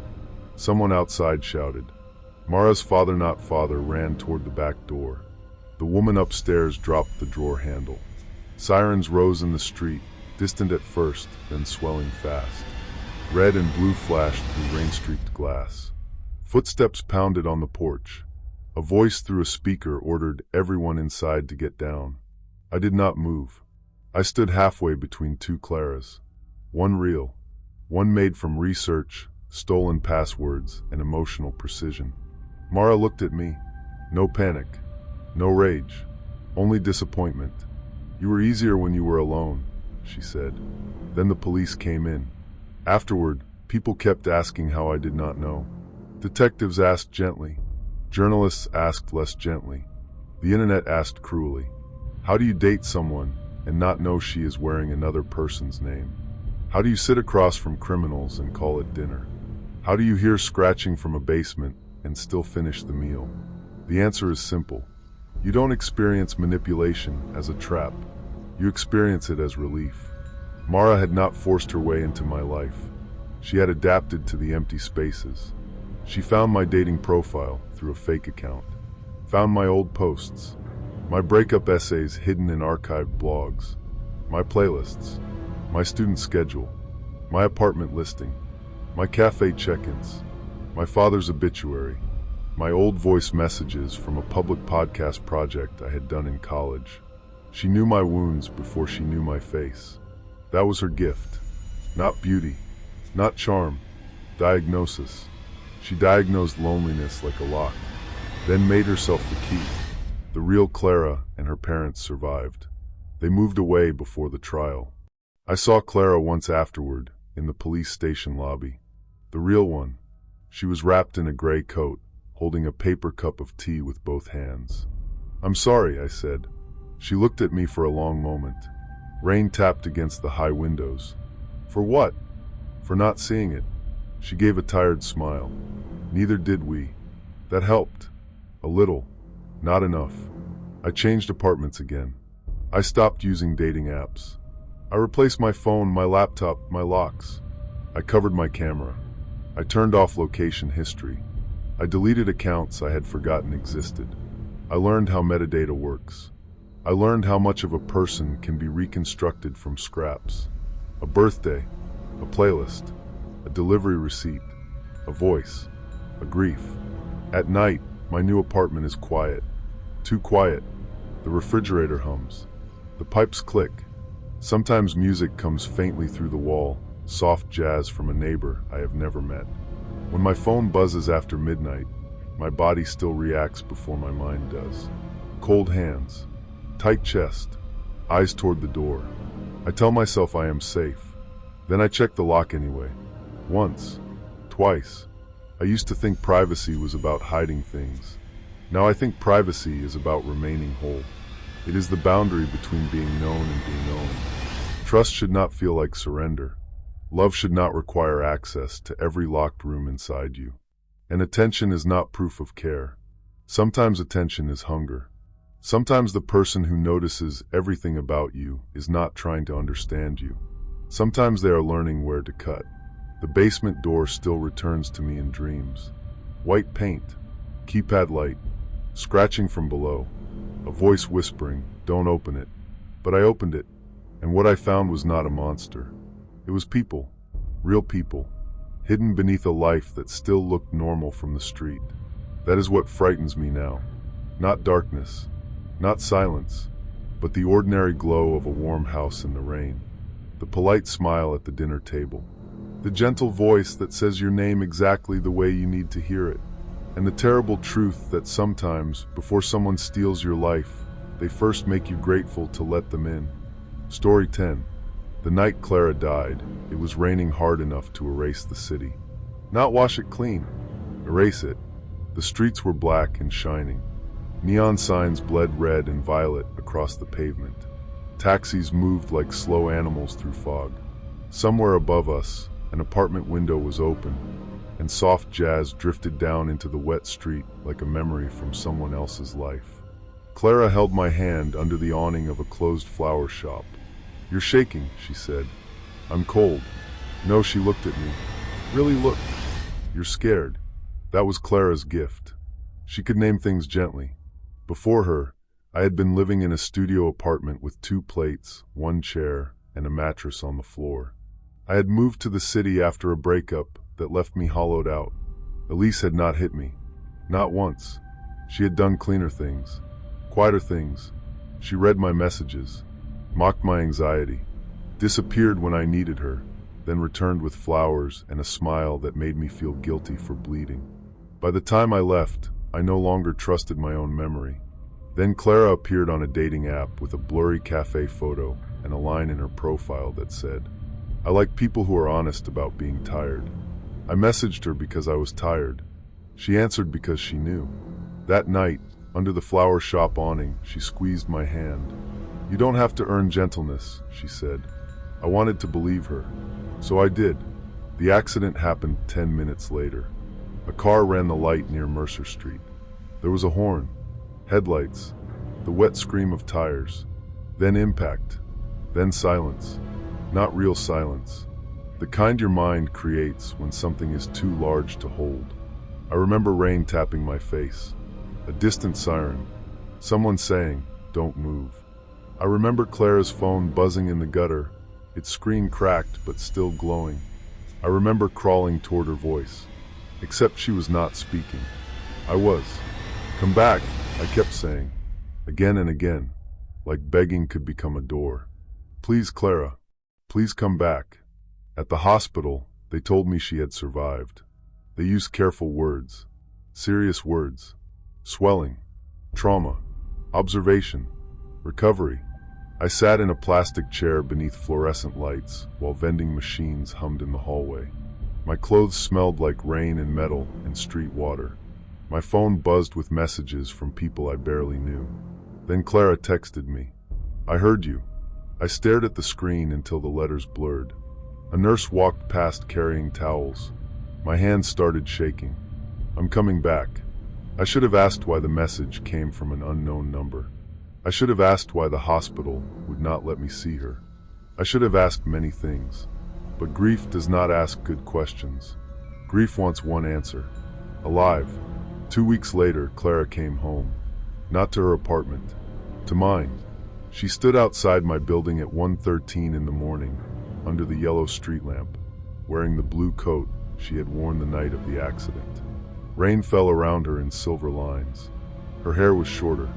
Her face looked pale beneath the hood. My phone buzzed. "Let me in." I looked down from the 3rd-floor window. She looked up. She smiled. Small. Patient. Wrong. I opened the window. "Clara?" Her voice rose through the rain. "Daniel." It sounded like her. Almost perfectly. That was the first thing that frightened me. Not that she sounded different. That she sounded too much the same. Like someone had taken every soft part of her voice and polished it until no breath remained. "Why didn't you call?" "I did," she said. "No, you didn't. I called in all the ways you were able to hear." The street lamp hummed. Rain tapped the window frame. Behind me, the refrigerator clicked on, filling the apartment with a low mechanical drone. I told myself she was hurt. I told myself trauma changed people. I told myself it made sense. So I let her in. She smelled like rain, hospital soap, and something faintly chemical. She did not hug me right away. Clara always hugged me first. Clara believed touch should arrive before questions. This woman stood in my doorway and looked around my apartment as if checking inventory. The single chair, the cracked mug by the sink, the jazz record leaning against the wall. The blanket I used when I slept on the couch because the bed felt too intimate after Elise. You still sleep facing the door, she said. I laughed once, quietly. How do you know that? You told me. Maybe I had. Maybe I was overthinking. She stepped inside. The floor creaked beneath her wet shoes. I miss the humming, she said.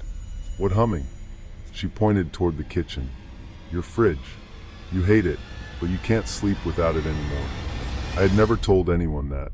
Not Clara, not even my mother. But when someone returns from the edge of death, you make room for miracles. Even ugly ones. The first night, she sat on the floor beside my bed and watched me sleep. I woke at 3:40 a.m. to the sound of breathing. Not mine. Hers. Soft. Measured. I opened my eyes. She was there in the dark, back against the wall, knees drawn to her chest. Clara, I'm making sure you stay. Stay where? With me. Her face was shadowed. The city lights moved across it in blue fragments. You should sleep, I whispered. I don't need to now. I waited for her to laugh. She didn't. The next morning, she made coffee exactly the way I liked it. 2 sugars. A little milk. Too hot. Clara had always forgotten the sugar. This Clara never forgot anything. She knew my building code, my email recovery questions, the name of my childhood dog, the old nickname my father used before he left. Danny boy. She said it once while folding my laundry. My entire body went still. What did you call me? She looked up from my gray sweater. Isn't that what he called you? I felt the room narrow.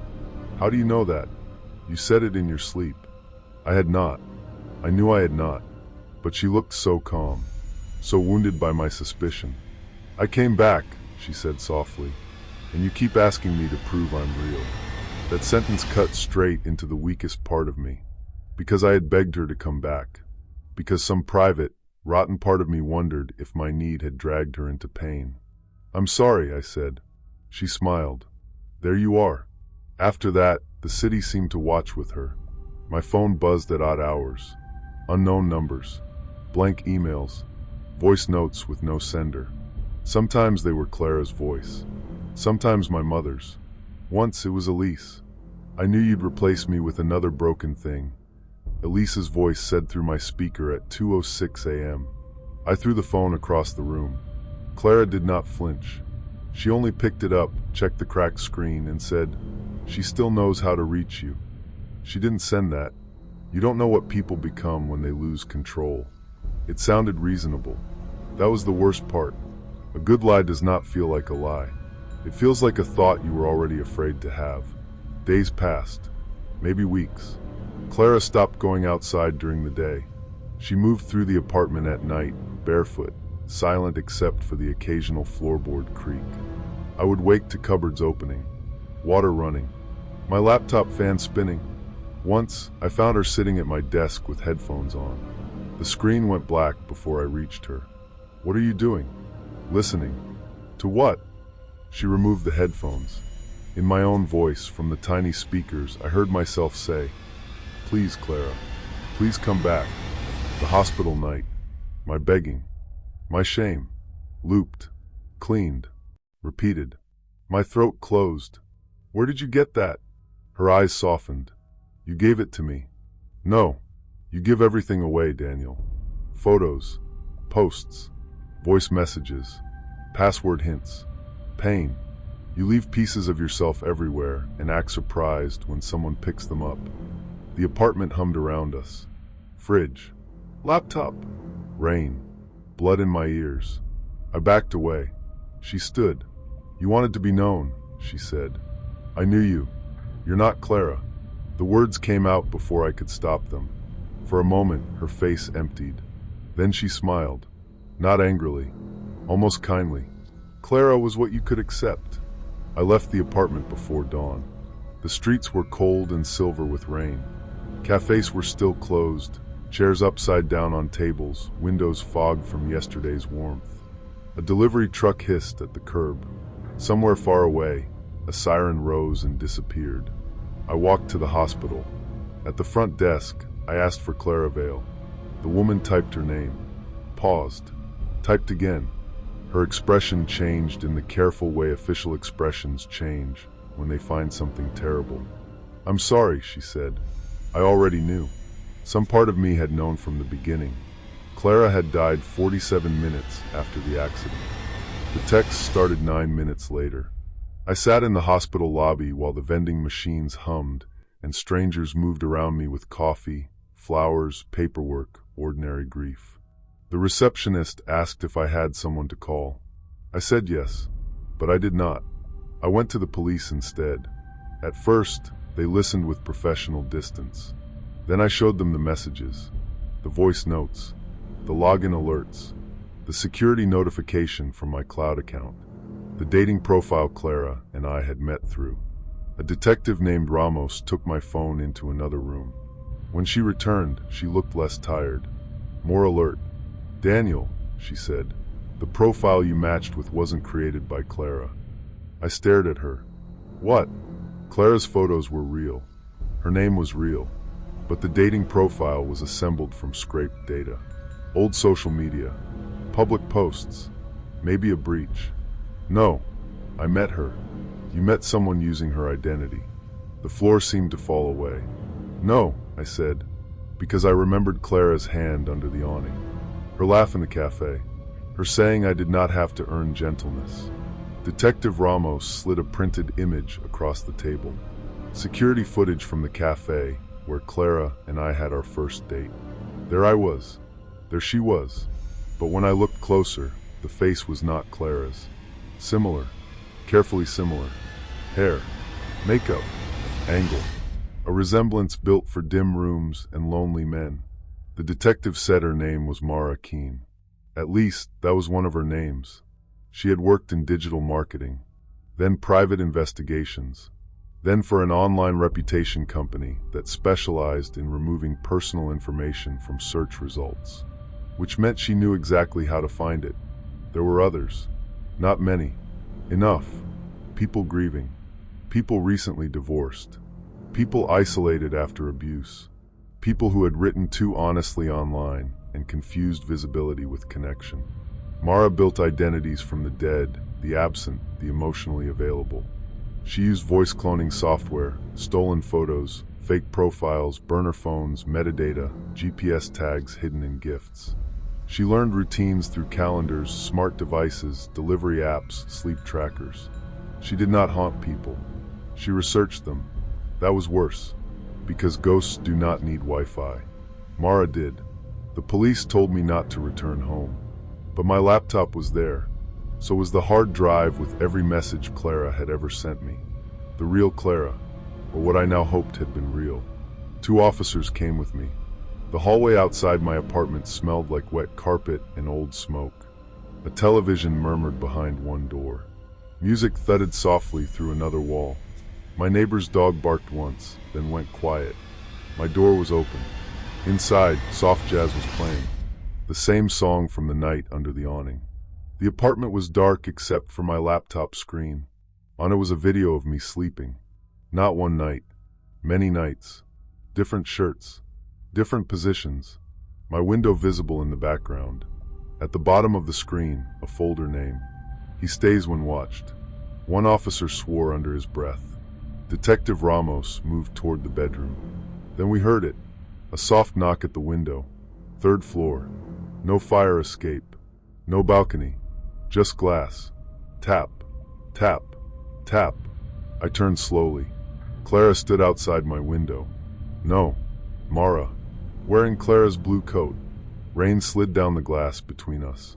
The city lights fractured her face into pieces. Her lips moved, and my phone buzzed in my pocket. Unknown number. Let me in. The officers drew their weapons and shouted for her to stay where she was.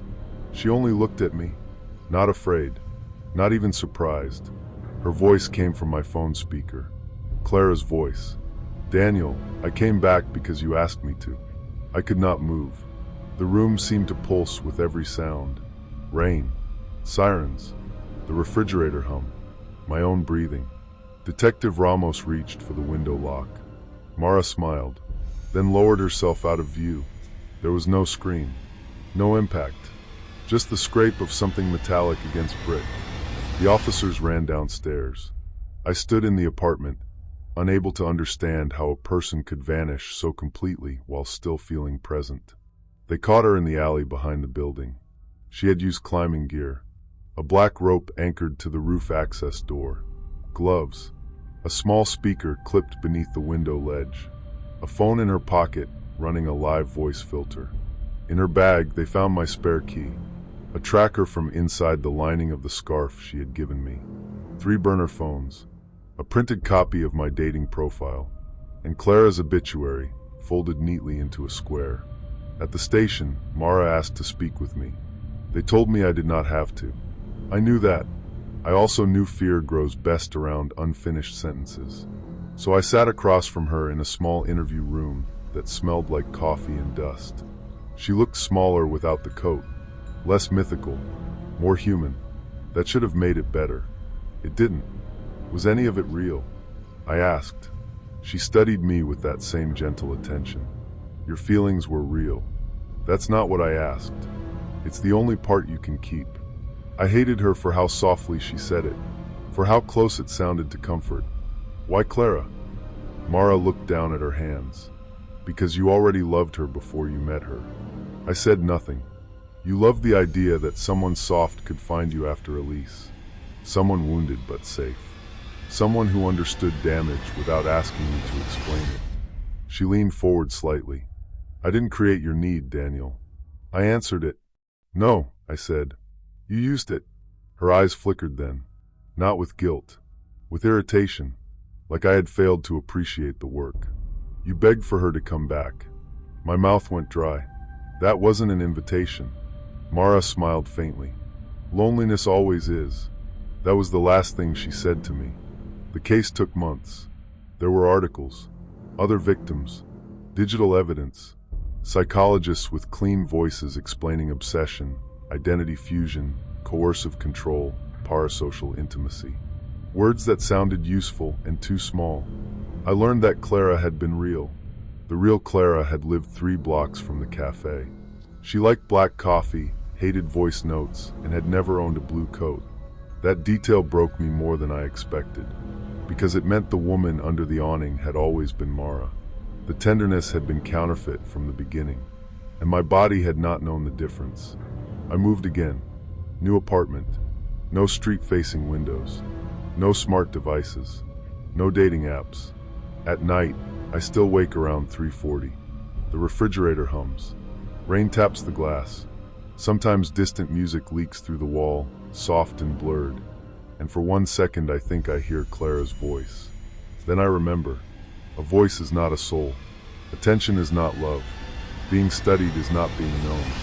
I keep my curtains closed now. Not because I believe Mara is outside, because I understand that privacy is not emptiness. It is a boundary, a room inside the self. And once someone learns how to imitate the person you miss most, you stop asking who is at the window. You ask what part of you still wants to open it.